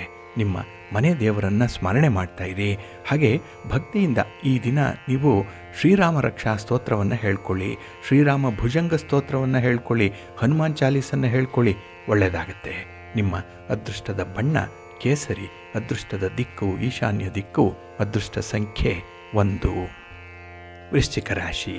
ವೃಶ್ಚಿಕ ರಾಶಿಯವರಿಗೆ ಈ ದಿನ ಕುಟುಂಬ ಸ್ಥಾನದಲ್ಲಿ, ಧನಸ್ಥಾನದಲ್ಲಿ ಚಂದ್ರ ಇದ್ದಾನೆ. 2ನೇ ಮನೆಯಲ್ಲಿ ಚಂದ್ರ ಅಂದರೆ ಅಲ್ಲಿ ಮಿಶ್ರ ಫಲಗಳ ಯೋಗ ಇರುತ್ತೆ. ನೀವು ಎಷ್ಟೇ ಪ್ರಯತ್ನ ಮಾಡಿದ್ರೂ ಕೂಡ ಈ ದಿನ ಕುಟುಂಬದಲ್ಲಿ ನಿಮಗೆ ಬೆಂಬಲ ಇಲ್ಲ, ನಿಮ್ಮ ಮಾತಿಗೆ ಬೆಲೆ ಇಲ್ಲ, ನಿಮ್ಮ ಅಭಿಪ್ರಾಯಕ್ಕೆ ಮನ್ನಣೆ ಇಲ್ಲ. ಅಂಥ ಒಂದು ಏಕಾಂಗಿತನ, ಎಲ್ಲೋ ಒಂದು ಕಡೆ ನೀವು ಕೂಡ ನೆಗ್ಲೆಕ್ಟ್ ಆಗ್ತಾ ಇದ್ದೀರಿ. ನಿಮ್ಮ ಒಂದು ಮನಸ್ಸನ್ನು ಅರ್ಥ ಮಾಡಿಕೊಳ್ಳುವಂಥವ್ರು ಯಾರೂ ಇಲ್ಲ ಅನ್ನುವಂಥ ಭಾವನೆ ಈ ದಿನ ಸ್ವಲ್ಪ ತತ್ಕಾಲಕ್ಕೆ ಬಂದುಬಿಡುತ್ತೆ. ಆದರೆ ನೆನ್ನೆಗಿಂತ ಈ ದಿನ ಹಣಕಾಸಿನ ಪರಿಸ್ಥಿತಿ ಆಶಾದಾಯಕವಾಗಿರಲ್ಲ. ನೆನ್ನೆ ಚೆನ್ನಾಗಿತ್ತು, ನೆನ್ನೆ ಏನೋ ಒಂದು ಖುಷಿ ಇತ್ತು, ಲವಲವಿಕೆ ಇತ್ತು. ಆದರೆ ಈ ದಿನ ಅದಕ್ಕೆ ತದ್ವಿರುದ್ಧವಾದಂಥ ಒಂದು ಮನಸ್ಸಿರುತ್ತೆ. ಆದರೆ ಈ ದಿನ ಕಲ್ಪನೆಗಳು ಜಾಸ್ತಿ, ಊಹೆ ಜಾಸ್ತಿ, ಏನೋ ಇರಬೇಕು, ಏನೋ ಒಂದು ಮಾಡಬೇಕು ಅನ್ನುವಂಥ ಒಂದು ಸ್ಪೆಕ್ಯುಲೇಷನ್ ಜಾಸ್ತಿ ಇದೆ. ಆದರೆ ಮನಸ್ಸಿನಲ್ಲಿ ಅಂದ್ಕೊಳ್ತೀರಿ, ಆದರೆ ನಿಮ್ಮ ದೇಹ ಅದಕ್ಕೆ ಸಪೋರ್ಟ್ ಮಾಡಲ್ಲ. ಹಾಗೆ ಈ ದಿನದ ಪರಿಸ್ಥಿತಿ, ಪರಿಸರ ಕೂಡ ನಿಮಗೆ ಅಷ್ಟೊಂದು ಅನುಕೂಲಕರವಾಗಿಲ್ಲ. ಗ್ರಹ ಸ್ಥಿತಿಗಳೇ ನಿಮಗೆ ಸ್ವಲ್ಪ ವಿರುದ್ಧವಾಗಿ ಇರುವಂಥದ್ದು. ಹಾಗಾಗಿ ಹಣದ ವಿಚಾರದಲ್ಲಿ ಈ ದಿನ ನಷ್ಟ ಆಗುತ್ತೆ. ಯಾವುದೇ ಒಂದು ಕಮಿಟ್ಮೆಂಟ್ಗೆ ಹೋಗಬೇಡಿ. ಇನ್ನು ಆರೋಗ್ಯ ಸಮಸ್ಯೆ ಕೂಡ ನಿಮಗೆ ನೋವನ್ನು ಉಂಟು ಮಾಡುವಂಥದ್ದು ಈ ದಿನದಲ್ಲಿ ಕಾಣಿಸುತ್ತೆ. ಇನ್ನು ವೃತ್ತಿಪರ ವ್ಯವಹಾರಗಳು ಏನೋ ಅಲ್ಪ ಸ್ವಲ್ಪ ಸುಗಮವಾಗಿ ಸಾಗುವಂತೆ ಕಾಣುತ್ತೆ. ಆದರೆ ಅಲ್ಲಿ ನಿಮ್ಮ ಶತ್ರುಗಳ ಕಾಟ ಜಾಸ್ತಿ ಇದೆ, ಕಾಂಪಿಟೇಷನ್ ಜಾಸ್ತಿ, ಸ್ಪರ್ಧೆಗಳು ಜಾಸ್ತಿ. ಅದನ್ನು ಗೆಲ್ಲಬೇಕು ಅಂತ ಹೇಳಿದ್ರೆ ನಿಮಗೆ ಎಕ್ಸ್ಟ್ರಾ ಒಂದು ಪವರ್ ಬೇಕು, ಎಕ್ಸ್ಟ್ರಾ ನಾಲೆಡ್ಜ್ ಬೇಕು, ಎಕ್ಸ್ಟ್ರಾ ಥಾಟ್ಸ್ ಅನ್ನುವಂಥದ್ದು ಬರಬೇಕು. ಹಾಗಾಗಿ ನೀವು ಯಾವುದೇ ಸಮಸ್ಯೆಯನ್ನು ಕೂಡ ಔಟ್ ಆಫ್ ದ ಬಾಕ್ಸ್ ಯೋಚನೆ ಮಾಡಬೇಕು. ಒಂದು ವಿಚಾರ ಅಂತ ಹೇಳಿದ್ರೆ ಅದಕ್ಕೆ ಇದೇ ಕಾರಣ ಅನ್ನುವಂಥದ್ದನ್ನು ನೀವು ಒಪ್ಕೊಳ್ಬಾರ್ದು. ಅದಕ್ಕೆ ಬೇರೆ ಬೇರೆ ರೀತಿಯಲ್ಲಿ, ಬೇರೆ ಬೇರೆ ದೃಷ್ಟಿಕೋನದಲ್ಲಿ ಇರುವಂತಹ ಸಮಸ್ಯೆಗಳ ಬಗ್ಗೆ ಸ್ವಲ್ಪ ಆಲೋಚನೆ ಮಾಡಬೇಕಾಗತ್ತೆ. ಹಾಗೆ ನಿಮಗೆ ಬಂದಿರುವಂತಹ ಜವಾಬ್ದಾರಿ ಏನಿದೆ ಅದನ್ನು ಸ್ವಲ್ಪ ಪರಿಣಾಮಕಾರಿಯಾಗಿ ನಿರ್ವಹಣೆ ಮಾಡುವಂಥ ಒಂದು ಪ್ರಯತ್ನ ಮಾಡಿ. ಹಾಗಾಗಿ ಜನರ ವಿಶ್ವಾಸವನ್ನು, ಕುಟುಂಬಸ್ಥರ ಪ್ರೀತಿ ಪ್ರೇಮವನ್ನು ಗಳಿಸ್ಕೊಳ್ಳಿಕ್ಕೆ ಇದು ಸಹಾಯಕವಾಗುತ್ತೆ. ನಿಮ್ಮ ಇಷ್ಟ ದೇವರನ್ನು ಆರಾಧನೆ ಮಾಡಿಕೊಳ್ಳಿ. ಹಾಗೆ ಭಕ್ತಿಯಿಂದ ಈ ದಿನ ನೀವು ಪಾರ್ವತಿ ಸಹಸ್ರನಾಮ ಸ್ತೋತ್ರವನ್ನು ಹೇಳ್ಕೊಳ್ಳಿ. ಪಾರ್ವತಿ ಪರಮೇಶ್ವರರನ್ನು ಈ ದಿನ ಪ್ರಾರ್ಥನೆ ಮಾಡಿಕೊಳ್ಳಿ. ಹಾಗೆ ಅಶ್ವತ್ಥ ವೃಕ್ಷ ಪ್ರದಕ್ಷಿಣೆ ಮಾಡಿ ಈ ದಿನ ಒಳ್ಳೆಯದಾಗುತ್ತೆ. ನಿಮ್ಮ ಅದೃಷ್ಟದ ಬಣ್ಣ ಕೆಂಪು, ಅದೃಷ್ಟದ ದಿಕ್ಕು ಉತ್ತರ ದಿಕ್ಕು, ಅದೃಷ್ಟ ಸಂಖ್ಯೆ 3. ಧನುರಾಶಿ. ಧನುರಾಶಿಯವರಿಗೆ ಈ ದಿನ ತುಂಬ ಅನುಕೂಲತೆ ಇರುವಂತಹ ದಿನ. ಅದರಲ್ಲೂ ಚಂದ್ರ ನಿಮ್ಮ ರಾಶಿಯಲ್ಲೇ ಸ್ಥಿತನಾಗಿರುವಂಥವನು. ಇದರಿಂದ ಮನಸ್ಸಿಗೆ ಸಂತೋಷ ಇದೆ. ಅನುಕೂಲಕರವಾದಂತಹ ಗ್ರಹ ಸ್ಥಿತಿಗಳು ಈ ದಿನ ಇರೋದರಿಂದ ಯಾವುದೇ ವಿಚಾರದಲ್ಲೂ ಕೂಡ ಹಿಂದೆ ಮುಂದೆ ನೋಡಲ್ಲ. ಅಂದರೆ ಧೈರ್ಯ ಜಾಸ್ತಿ ಇದೆ, ಆತ್ಮವಿಶ್ವಾಸ ಹೆಚ್ಚಾಗಿದೆ. ಅದಕ್ಕಾಗಿಯೇ ಕೆಲಸಗಳನ್ನು ಬಹಳ ವಿಶೇಷವಾಗಿ ಯಾವುದೇ ಮಿತಿಯ ನಿರ್ಬಂಧ ಇಲ್ಲದೆ ನೀವು ಮುಂದುವರಿಸ್ತೀರಿ. ಹಾಗೆ ಪ್ರಮುಖವಾದಂತಹ ತೀರ್ಮಾನಗಳಿಗೆ ಈ ದಿನ ಬದ್ಧರಾಗುವಂಥದ್ದು. ನಿಮಗೆ ಎಷ್ಟು ಜಾಣತನ ಇದೆ ಅಂದರೆ ಆ ವಿಚಾರಕ್ಕೆ ಸಂಬಂಧಪಟ್ಟವರನ್ನು ಕೂಡ ಈ ದಿನ ನೀವು ಸಂಪರ್ಕ ಮಾಡ್ತೀರಿ. ಅವರನ್ನು ಕೂಡ ಆ ಒಂದು ಪರಿಧಿಯೊಳಗೆ ತಂದುಕೊಳ್ತೀರಿ. ಆ ಲೂಪಲ್ಲಿ ಅವರನ್ನು ಇಟ್ಕೊಳ್ತೀರಿ. ಹಾಗಾಗಿಯೇ ಕೆಲಸಗಳು ತುಂಬ ಯಶಸ್ವಿಯಾಗತ್ತೆ, ಸರಳವಾಗಿ ಅದು ಕೈಗೂಡುತ್ತೆ. ಹಾಗೆ ಈ ದಿನ ಸರಿಯಾದ ಸ್ಥಳ ಯಾವುದು, ಸಮಯ ಯಾವುದು ಅನ್ನುವಂಥದ್ದನ್ನು ನೋಡಿಕೊಂಡು ಅಭಿಪ್ರಾಯವನ್ನು ತಿಳಿಸುವಂಥದ್ದು. ಅಷ್ಟರ ಮಟ್ಟಿಗೆ ಈ ದಿನ ನಿಮಗೆ ಒಂದು ರೀತಿಯಲ್ಲಿ ಅನುಭವ ಇದೆ. ಹಾಗೆ ಈ ದಿನ ಮನಸ್ಸೋ ಇಚ್ಛೆಯಂತೆ ಪ್ರಯಾಣ ಮಾಡುವಂಥದ್ದು, ಅಂದರೆ ಮನಸ್ಸಿಗೆ ಖುಷಿ ಕೊಡುವಂಥ ರೀತಿಯಲ್ಲಿ ಪ್ರಯಾಣ ಇರುತ್ತೆ. ನಿಮಗೆ ಇಷ್ಟವಾದ ವ್ಯಕ್ತಿಗಳನ್ನು ಹಾಗೆ ಖುಷಿ ಕೊಡುವಂಥ ಸ್ಥಳವನ್ನು ಈ ದಿನ ಸಂದರ್ಶನ ಮಾಡುವಂಥದ್ದು ಕೂಡ ಇದೆ. ಹಾಗೆ ಈ ದಿನದಲ್ಲಿ ಜೀವನದಲ್ಲಿ ಸಾಕಷ್ಟು ಶತ್ರುಗಳಿದ್ದರೂ ಕೂಡ ನೀವು ಉತ್ಸಾಹದಿಂದ ಇರ್ತೀರಿ. ತಲೆ ಕೆಡಿಸ್ಕೊಳ್ಳಲ್ಲ ಈ ದಿನ. ಯಾಕೆಂದರೆ ನೀವಾಯಿತು, ನಿಮ್ಮ ಕೆಲಸ ಆಯಿತು ಅನ್ನುವಂಥ ಅನುಭವದ ಒಂದು ಮಾತು ನಿಮಗೆ ನೀವೇ ಹೇಳಿಕೊಳ್ಳುವಂಥದ್ದು. ಹಾಗಾಗಿಯೇ ಈ ದಿನ ಒಂದು ಸ್ವಯಂ ಮಾರ್ಗದರ್ಶಕರಾಗಿ ನೀವೇ ಇರುವಂಥದ್ದು ಇದೆ. ಅದಕ್ಕಾಗಿ ತುಂಬ ಉತ್ಸಾಹ ಇದೆ, ವಿಶ್ವಾಸ ಇದೆ. ಹಾಗೆ ಈ ದಿನ ಮನಃಶಾಂತಿಗಾಗಿ ಕೆಲವೊಂದನ್ನು ನೀವು ತುಂಬ ಆಶ್ರಯಿಸುವಂಥದ್ದು ಇದೆ. ಅದರಲ್ಲೂ ಈ ಭಗವಂತನ ಸೇವೆ ಇರ್ಬೋದು, ಧ್ಯಾನ ಇರ್ಬೋದು, ಯೋಗ ಇರ್ಬೋದು, ಅಥವಾ ಮನಸ್ಸಿಗೆ ಹಿತ ಅನ್ನಿಸುವಂಥ ಒಂದು ಸ್ಥಳಕ್ಕೆ ಹೋಗಿ ಅಲ್ಲಿ ಮೌನವಾಗಿ ಕುಳಿತಿರುವಂಥದ್ದು ಇರ್ಬೋದು. ಏನೋ ಒಂದು ನಿಮ್ಮ ಮನಸ್ಸಿಗೆ ಖುಷಿ ಕೊಡುವಂಥ ವಿಚಾರಗಳನ್ನೇ ಈ ದಿನ ಅನುಸರಣೆ ಮಾಡ್ತೀರಿ. ಇದು ನಿಮ್ಮ ಒಂದು ಯಶಸ್ಸಿನ ಗುಟ್ಟು. ಅದಕ್ಕಾಗಿಯೇ ನಿಮ್ಮ ಮನೆ ದೇವರನ್ನು ಸ್ಮರಣೆ ಮಾಡ್ತಾ ಇರಿ. ಹಾಗೆ ಭಕ್ತಿಯಿಂದ ಈ ದಿನ ನೀವು ದುರ್ಗಾಸ್ತುತಿಯನ್ನು ಮಾಡಿ ಅಮ್ಮನವರ ದರ್ಶನ ಮಾಡಿಕೊಳ್ಳಿ. ಪಾರ್ವತಿ ದೇವಿಯನ್ನು, ಮಹಾಲಕ್ಷ್ಮಿಯನ್ನು ಈ ದಿನ ನೀವು ಪ್ರಾರ್ಥನೆ ಮಾಡ್ತಾ ಇರಿ, ಒಳ್ಳೆಯದಾಗುತ್ತೆ. ನಿಮ್ಮ ಅದೃಷ್ಟದ ಬಣ್ಣ ಬಿಳುಪು, ಅದೃಷ್ಟದ ದಿಕ್ಕು ಈಶಾನ್ಯ ದಿಕ್ಕು, ಅದೃಷ್ಟ ಸಂಖ್ಯೆ 1. ಮಕರ ರಾಶಿ. ಮಕರ ರಾಶಿಯವರಿಗೆ ಈ ದಿನ ವ್ಯಯಸ್ಥಾನದಲ್ಲಿ ಚಂದ್ರ ಇದ್ದಾನೆ. 12ನೇ ಮನೆಯಲ್ಲಿ ಚಂದ್ರ ಅಂದರೆ ಮನಸ್ಸಿಗೆ ಏನೋ ಒಂದು ಕಳವಳ, ಕಸಿವಿಸಿ. ಹಾಗೆ ಈ ಹಣಕಾಸಿನ ವಿಚಾರದಲ್ಲೂ ಕೂಡ ಈ ದಿನ ಅಷ್ಟೊಂದು ಅನುಕೂಲ ಇಲ್ಲ. ಎಲ್ಲ ಒಂದು ಕಡೆ ನೀವು ಖರೀದಿ ಮಾಡುವಂಥ ವಸ್ತುಗಳಲ್ಲಿ ಮೋಸ ಹೋಗ್ತೀರಿ. ಹಾಗೆ ದುಬಾರಿ ಹಣ ಕೊಟ್ಟು ಈ ದಿನ ವಸ್ತುಗಳನ್ನು ಖರೀದಿ ಮಾಡುವಂಥದ್ದು ಇದೆ. ಹಾಗಾಗಿ ಅನಾವಶ್ಯಕವಾದಂಥ ಖರ್ಚುಗಳು ಈ ದಿನ ಹೆಚ್ಚಾಗುವಂಥದ್ದು. ಇನ್ನು ಗ್ರಹಗತಿಗಳು ನಿಮಗೆ ಅಷ್ಟೊಂದು ಅನುಕೂಲಕರವಾಗಿಲ್ಲ. ಅದರಿಂದಲೇ ಆರ್ಥಿಕ ಸಮಸ್ಯೆಗಳು ಈ ದಿನ ಸ್ವಲ್ಪ ಜಾಸ್ತಿ ಇರುತ್ತೆ. ಇನ್ನು ಈ ದಿನ ನಿಮ್ಮ ಯಶಸ್ಸು ಅಥವಾ ನಿಮ್ಮ ಒಂದು ಜೀವನ ಶೈಲಿ ಇದನ್ನು ವಿರೋಧಿಸುವಂಥ ಹಿತಶತ್ರುಗಳಿದ್ದಾರೆ. ಅವರ ಬಗ್ಗೆ ಈ ದಿನ ಸ್ವಲ್ಪ ಜಾಗೃತರಾಗಿರಬೇಕು. ನಿಮ್ಮ ಯಾವುದೇ ರೀತಿಯ ಉದ್ದೇಶಿತ ಕಾರ್ಯಗಳ ಬಗ್ಗೆ ಅವರೊಂದಿಗೆ ಚರ್ಚೆ ಮಾಡಬೇಡಿ. ಅವರಿಗೆ ಕೆಲಸದ ಮೊದಲೇ ವಿವರಗಳನ್ನು ಹೇಳಬೇಡಿ. ಕೆಲಸ ಆದಮೇಲೆ ಹೇಳಿ. ಆದರೆ ಮೊದಲೇ ಹೇಳಿದ್ರೆ ಅವರಿಗೆ ಹೊಟ್ಟೆ ಉರಿ ಮತ್ತಷ್ಟು ಜಾಸ್ತಿ ಆಗುತ್ತೆ. ಆ ಕೆಲಸ ಆಗದಂತೆ ಅವರು ತಡೀತಾರೆ. ಹಾಗಾಗಿ ಅವರ ಕೈ ಮೇಲಾಗುತ್ತೆ, ನಿಮ್ಮ ಕೆಲಸಗಳು ಹಿನ್ನಡೆ ಅನುಭವಿಸುತ್ತೆ. ಹಾಗಾಗಿಯೇ ಈ ದಿನ ಇಂಥ ಒಂದು ವಿಚಾರಗಳಲ್ಲಿ ಸ್ವಲ್ಪ ಜಾಗೃತರಾಗಿ ಇರಬೇಕು. ನಿಮ್ಮ ವಿರೋಧಿಗಳನ್ನು ಆದಷ್ಟು ದೂರ ಇಡಬೇಕಷ್ಟೆ. ಹಾಗೆ ಈ ದಿನ ಮಾತಾಡುವಂತಹ ಸಂದರ್ಭದಲ್ಲಿ ನ್ಯಾಯಯುತವಾಗಿ ವರ್ತಿಸಬೇಕು. ಮಾತಿನಲ್ಲಿ ಸ್ವಲ್ಪ ವ್ಯತ್ಯಾಸಗಳಾಗುತ್ತೆ. ಇದರಿಂದ ನಿಮ್ಮ ಸಂಬಂಧದಲ್ಲಿ ಬಿರುಕು ಬಿಡುವಂಥ ಸಾಧ್ಯತೆಗಳು ಜಾಸ್ತಿ ಇರುತ್ತೆ. ಹಾಗೆ ಈ ದಿನ ಇನ್ನೊಬ್ಬರ ತಪ್ಪುಗಳನ್ನು ಹುಡುಕುವಂಥ ಒಂದು ಚಾಳಿ ಏನಿದೆ, ಇದರಿಂದ ಸ್ವಲ್ಪ ಘರ್ಷಣೆಗಳಾಗುವಂಥದ್ದು ಇದೆ. ಮೊದಲು ನಿಮ್ಮ ತಪ್ಪು, ನಿಮ್ಮ ಅವಗುಣಗಳು ಇದನ್ನು ನೀವು ಇಂಟ್ರಾಸ್ಪೆಕ್ಟ್ ಮಾಡ್ಕೊಳ್ಳಿ, ಅಂತರವಲೋಕನ ಮಾಡ್ಕೊಳ್ಳಿ. ನಂತರ ಬೇರೆಯವರ ತಪ್ಪುಗಳನ್ನು ಕಂಡುಹಿಡಿಯುವಂಥ ಒಂದು ಪ್ರಯತ್ನವನ್ನು ಮುಂದುವರಿಸಬಹುದು. ಹಾಗೆ ಈ ದಿನ ಎಲ್ಲರೂ ಹೊಗಳಬೇಕು ಅಂತ ಹೇಳೇ ಕೆಲವೊಂದು ಖರ್ಚುಗಳನ್ನು ಮಾಡಲಿಕ್ಕೆ ಹೋಗ್ತೀರಿ. ಇಲ್ಲಿ ಎಡವಟ್ಟಾಗುತ್ತೆ. ಸ್ವಲ್ಪ ಎಚ್ಚರಿಕೆ ಇರಲಿ, ಪ್ರಾಕ್ಟಿಕಲ್ ಆಗಿರಿ. ನಿಮ್ಮ ಮನೆ ದೇವರನ್ನು ಸ್ಮರಣೆ ಮಾಡ್ತಾಯಿರಿ. ಹಾಗೆ ಭಕ್ತಿಯಿಂದ ಈ ದಿನ ಲಲಿತಾ ಸಹಸ್ರನಾಮವನ್ನು ಹೇಳ್ಕೊಳ್ಳಿ, ಅನ್ನಪೂರ್ಣೇಶ್ವರಿ ಸ್ತೋತ್ರವನ್ನು ಹೇಳ್ಕೊಳ್ಳಿ. ಒಳ್ಳೆಯದಾಗತ್ತೆ. ನಿಮ್ಮ ಅದೃಷ್ಟದ ಬಣ್ಣ ಬಿಳುಪು, ಅದೃಷ್ಟದ ದಿಕ್ಕು ಪೂರ್ವ ದಿಕ್ಕು, ಅದೃಷ್ಟ ಸಂಖ್ಯೆ 3. ಕುಂಭರಾಶಿ. ಕುಂಭರಾಶಿಯವರಿಗೆ ಈ ದಿನ ಲಾಭಸ್ಥಾನದಲ್ಲಿ ಚಂದ್ರ ಇರೋದರಿಂದ ಉತ್ತಮ ಫಲಗಳು ಸಿಕ್ಕತ್ತೆ, ಸಂತೋಷದ ಸಮಯಗಳು ಇರುತ್ತೆ. ಹಾಗೆ ಯಾವುದೇ ಒಂದು ವಿಚಾರದಲ್ಲೂ ಕೂಡ ನಿಮ್ಮ ದೂರದ ಬಂಧುಗಳು ಸೇರಿದಂತೆ ನಿಮಗೆ ಶುಭವನ್ನು ಹಾರೈಸ್ತಾರೆ. ಸಾಧ್ಯ ಆದರೆ ಅವರ ಸಹಕಾರ ಕೂಡ ನಿಮಗೆ ಕೂಡಿ ಬರುತ್ತೆ ಈ ದಿನದಲ್ಲಿ. ಹಾಗೆ ಹಣಕಾಸಿನ ವಿಚಾರದಲ್ಲಿ ತುಂಬ ಅನುಕೂಲತೆ ಇರುವಂತಹ ದಿನ. ನೆನ್ನೆಗಿಂತ ಈ ದಿನ ಬಹಳ ಚೆನ್ನಾಗಿದೆ ನಿಮಗೆ. ಹೊಸ ವಸ್ತುಗಳನ್ನು, ಹೊಸ ಆಭರಣಗಳನ್ನು, ವಸ್ತ್ರಗಳನ್ನು ಪಡ್ಕೊಳ್ಳುವಂತಹ ಸಂದರ್ಭ. ಇದು ಖರೀದಿ ಮಾಡಬೇಕು ಅನ್ನೋವಂಥದ್ದೇನಿಲ್ಲ. ಬೇರೆಯವರು ಕೂಡ ನಿಮಗೆ ಈ ದಿನ ಗಿಫ್ಟಾಗಿ ಕೊಡ್ಬೋದು. ಅದನ್ನು ಬೇರೆಯವರು ಆಶೀರ್ವಾದ ಮಾಡಿ ಕೊಡುವಂಥದ್ದು ಕೂಡ ಇದೆ. ಒಟ್ಟಾರೆ ಅಂಥದ್ದನ್ನು ಈ ದಿನ ಪಡ್ಕೊಳ್ಳಲಿಕ್ಕೆ ತುಂಬ ಯಶಸ್ವಿ ಆಗ್ತೀರಿ. ಹಾಗೆ ಈ ದಿನದಲ್ಲಿ ವ್ಯವಹಾರಗಳು ನೋಡಿ ತುಂಬ ಸುಗಮವಾಗಿ ಸಾಗುತ್ತೆ. ಆದರೆ ಎಲ್ಲೋ ಒಂದು ಕಡೆ ನಿಮ್ಮ ಹಠಮಾರಿತನವನ್ನು ಬಿಡಬೇಕು. ಇದು ನಿಮ್ಮ ಬೆಳವಣಿಗೆಗೆ ಕುತ್ತು ತರುವಂತಹ ವಿಚಾರ.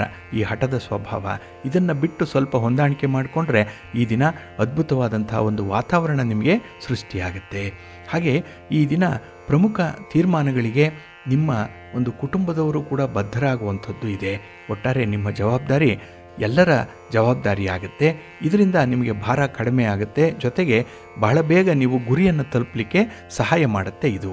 ಹಾಗೆ ಈ ದಿನ ನೀವು ಸಂತೋಷದಿಂದ ಜವಾಬ್ದಾರಿಗಳನ್ನು ಒಪ್ಪಿಕೊಳ್ತೀರಿ. ಹಣ ಖರ್ಚು ಮಾಡುವಂತಹ ಸಂದರ್ಭದಲ್ಲೂ ಕೂಡ ಈ ದಿನ ಸಂತೋಷ ಇದೆ. ಹಣ ಹೂಡಿಕೆಯಲ್ಲೂ ಕೂಡ ಈ ದಿನ ನಿಮಗೆ ಒಂದು ನೆಮ್ಮದಿ ಇದೆ. ಎಲ್ಲ ವಿಚಾರಗಳಲ್ಲೂ ಕೂಡ ಈ ದಿನ ನಿಮಗೆ ಅವಕಾಶಗಳು ತುಂಬ ಚೆನ್ನಾಗಿ ಒದಗಿ ಬರ್ತಾ ಇದೆ. ಹಾಗೆ ಈ ದಿನ ನಿಮ್ಮ ಸ್ಥಾನದಲ್ಲಿ, ನಿಮ್ಮ ಗೌರವದಲ್ಲೂ ಕೂಡ ಏರಿಕೆ ಇದೆ. ಜನ ನಿಮಗೆ ಬೆಂಬಲ ಕೊಡ್ತಾರೆ. ಹಾಗೆ ಕುಟುಂಬದಲ್ಲೂ ಕೂಡ ಈ ದಿನ ನಿಮ್ಮ ಮಾತಿನಲ್ಲಿ ವಿಶ್ವಾಸ ಇಟ್ಕೊಂಡಿದ್ದಾರೆ, ನಿಮ್ಮನ್ನೇ ನಂಬಿಕೊಂಡಿದ್ದಾರೆ. ಹಾಗಾಗಿ ಕುಟುಂಬಕ್ಕೆ ಈ ದಿನ ಸ್ವಲ್ಪ ಕ್ವಾಲಿಟಿ ಟೈಮನ್ನು ಕೊಡಿ, ಒಳ್ಳೆಯದಾಗತ್ತೆ. ನಿಮ್ಮ ಮನೆ ದೇವರನ್ನು ಸ್ಮರಣೆ ಮಾಡ್ತಾ ಇರಿ. ಶಿವಪಂಚಾಕ್ಷರಿ ಮಂತ್ರವನ್ನು ಹೇಳ್ಕೊಳ್ಳಿ. ಶಿವಸ್ತೋತ್ರವನ್ನು ಈ ದಿನ ಹೇಳ್ಕೊಳ್ತಾ ಇರಿ, ಒಳ್ಳೆಯದಾಗತ್ತೆ. ನಿಮ್ಮ ಅದೃಷ್ಟದ ಬಣ್ಣ ನೇರಳೆ, ಅದೃಷ್ಟದ ದಿಕ್ಕು ಈಶಾನ್ಯ ದಿಕ್ಕು, ಅದೃಷ್ಟ ಸಂಖ್ಯೆ 1. ಮೀನರಾಶಿ. ಮೀನರಾಶಿಯವರಿಗೆ ಈ ದಿನ ತುಂಬ ಸಂತೋಷದ ದಿನ. ಅದರಲ್ಲೂ ಉದ್ಯೋಗ ಸ್ಥಾನದಲ್ಲಿ ಚಂದ್ರ ಇದ್ದರೆ ಮನಸ್ಸಿಗೆ ನೆಮ್ಮದಿ. ನೀವು ಮಾಡುವಂಥ ಕೆಲಸ ಕಾರ್ಯಗಳಲ್ಲಿ ತುಂಬ ಪ್ರಗತಿ ಇದೆ. ಒಳ್ಳೆಯ ಲಾಭವನ್ನು ಕೂಡ ಅದು ತರುತ್ತೆ. ಹಾಗೆ ಸಮಾಜದಲ್ಲಿ ಉತ್ತಮ ಪ್ರತಿಕ್ರಿಯೆಗಳನ್ನು ಗಳಿಸುವಂಥದ್ದು ಇದೆ. ಏಕೆಂದರೆ ನಿಮ್ಮ ನಡತೆ, ನಿಮ್ಮ ಮಾತು, ನಿಮ್ಮ ಕಾರ್ಯವೈಖರಿ ಇದು 4 ಜನರಿಂದ ಗುರುತಿಸಲ್ಪಡುತ್ತೆ. ಹಾಗಾಗಿನೇ ನಿಮ್ಮ ಬಗ್ಗೆ ಕಮೆಂಟ್ ಮಾಡುವಂಥದ್ದು ಅದು ನಿಮಗೆ ತುಂಬ ಉತ್ಸಾಹವನ್ನು ತರುತ್ತೆ. ಅದೇ ನಿಮಗೆ ಮಾರಲ್ ಸಪೋರ್ಟ್ ಈ ದಿನ ನಿಮಗೆ. ಹಾಗೆ ಈ ದಿನ ಉತ್ತರಾರ್ಧದಲ್ಲಿ ಎಲ್ಲೋ ಸಣ್ಣ ಪುಟ್ಟ ಸಮಸ್ಯೆಗಳು ಬರಬಹುದು. ಅದನ್ನು ಕೂಡ ಬಹಳ ವಿಶೇಷ ರೀತಿಯಲ್ಲಿ ನೀವು ಎದುರಿಸ್ತೀರಿ. ಅದಕ್ಕೆ ಪರಿಹಾರವನ್ನು ಕೂಡ ಕಂಡುಹಿಡ್ಕೊಳ್ತೀರಿ. ಹಾಗೆ ಹಣ ಹೂಡಿಕೆ ಸಂದರ್ಭದಲ್ಲಿ ನೀವು ತಜ್ಞರ ಸಲಹೆಯನ್ನು ಪಡ್ಕೊಳ್ಳುವಂಥದ್ದು. ಎಲ್ಲಿ ಹಣ ಹೂಡಿಕೆ ಮಾಡಬೇಕು, ಎಲ್ಲಿ ಉಳಿತಾಯ ಮಾಡಬೇಕು, ಹೇಗೆ ಮಾಡಬೇಕು, ಈ ವಿಚಾರಗಳಲ್ಲಿ ಈ ದಿನ ಸ್ವಲ್ಪ ಜ್ಞಾನೋದಯ ಉಂಟಾಗುವಂಥದ್ದು ಇದೆ. ಹಾಗೆ ಈ ದಿನ ನಿಮ್ಮ ವ್ಯವಹಾರಗಳನ್ನು ಉತ್ತಮ ರೀತಿಯಲ್ಲಿ ಬೆಳೆಸಲಿಕ್ಕೆ ಅವಕಾಶಗಳು ಸಿಕ್ಕುವಂಥದ್ದು. ವಿಸ್ತರಣೆ ಮಾಡ್ತೀರಿ. ಹಣಕ್ಕೆ ಕೊರತೆ ಇಲ್ಲ, ಆದರೆ ಇಚ್ಛಾಶಕ್ತಿಯ ಕೊರತೆ ಇರುವಂಥದ್ದು. ಅಂದರೆ ಒಂದು ವಿಲ್ ಪವರ್ ಎಲ್ಲೋ ಕಡಿಮೆ ಇದೆ. ಹಾಗಾಗಿ ಈ ದಿನ ನೀವು ಯಾವುದಕ್ಕೆ ಕಮಿಟ್ ಆಗ್ತಿರೋ ಅದನ್ನು ಅದ್ಭುತವಾಗಿ ನಡೆಸ್ಕೊಡ್ತೀರಿ. ಹಾಗೆ ಈ ದಿನದಲ್ಲಿ ನೀವು ಕೋಪದಿಂದ ಕೆಲವೊಂದು ನಿಷ್ಠುರವಾದ ಮಾತುಗಳನ್ನು ಆಡುವಂಥದ್ದು ಇದೆ. ಹಾಗಾಗಿ ಸಂಬಂಧಗಳು ಹಾಳಾಗ್ಬೋದು. ಆದರೆ ನಿಮ್ಮ ಮನಸ್ಥಿತಿಯನ್ನು ಯಾರು ಅರ್ಥ ಮಾಡ್ಕೊಳ್ತಾರೆ ಅವರು ತಾತ್ಕಾಲಿಕವಾಗಿ ದೂರ ಹೋಗ್ತಾರೆ, ಮತ್ತೆ ನಿಮ್ಮ ಬಳಿ ವಾಪಸ್ಸು ಬರುವಂಥದ್ದು ಇದೆ. ಒಟ್ಟಾರೆ ಈ ದಿನ ನಿಮ್ಮ ನಿರೀಕ್ಷೆಯ ರೀತಿಯಲ್ಲೇ ಕೆಲಸ ಕಾರ್ಯಗಳು ಆಗುತ್ತೆ. ಪ್ರೀತಿ ಪ್ರೇಮದ ವಿಚಾರದಲ್ಲಿ ಬಹಳ ಅದ್ಭುತವಾದಂತಹ ಆಲೋಚನೆಗಳು ಬರುವಂಥದ್ದು, ಅದನ್ನು ಫುಲ್ಫಿಲ್ ಮಾಡ್ಕೊಳ್ತೀರಿ. ಒಟ್ಟಾರೆ ಸಂತೋಷದ ದಿನ, ಸಂಭ್ರಮದ ದಿನ. ನಿಮ್ಮ ಮನೆ ದೇವರನ್ನು ಸ್ಮರಣೆ ಮಾಡ್ತಾಯಿರಿ. ಹಾಗೆ ಭಕ್ತಿಯಿಂದ ಈ ದಿನ ನೀವು ಮಹಾಲಕ್ಷ್ಮಿಯನ್ನು ಆರಾಧನೆ ಮಾಡಿ, ಅಶ್ವತ್ಥ ವೃಕ್ಷ ಪ್ರದಕ್ಷಿಣೆಯನ್ನು ಮಾಡಿ. ಈ ದಿನ ಒಳ್ಳೆಯ ಫಲ ನಿಮಗೆ ಸಿಕ್ಕತ್ತೆ. ನಿಮ್ಮ ಅದೃಷ್ಟದ ಬಣ್ಣ ತಿಳಿ ಹಸಿರು, ಅದೃಷ್ಟದ ದಿಕ್ಕು ಈಶಾನ್ಯ ದಿಕ್ಕು, ಅದೃಷ್ಟ ಸಂಖ್ಯೆ 1.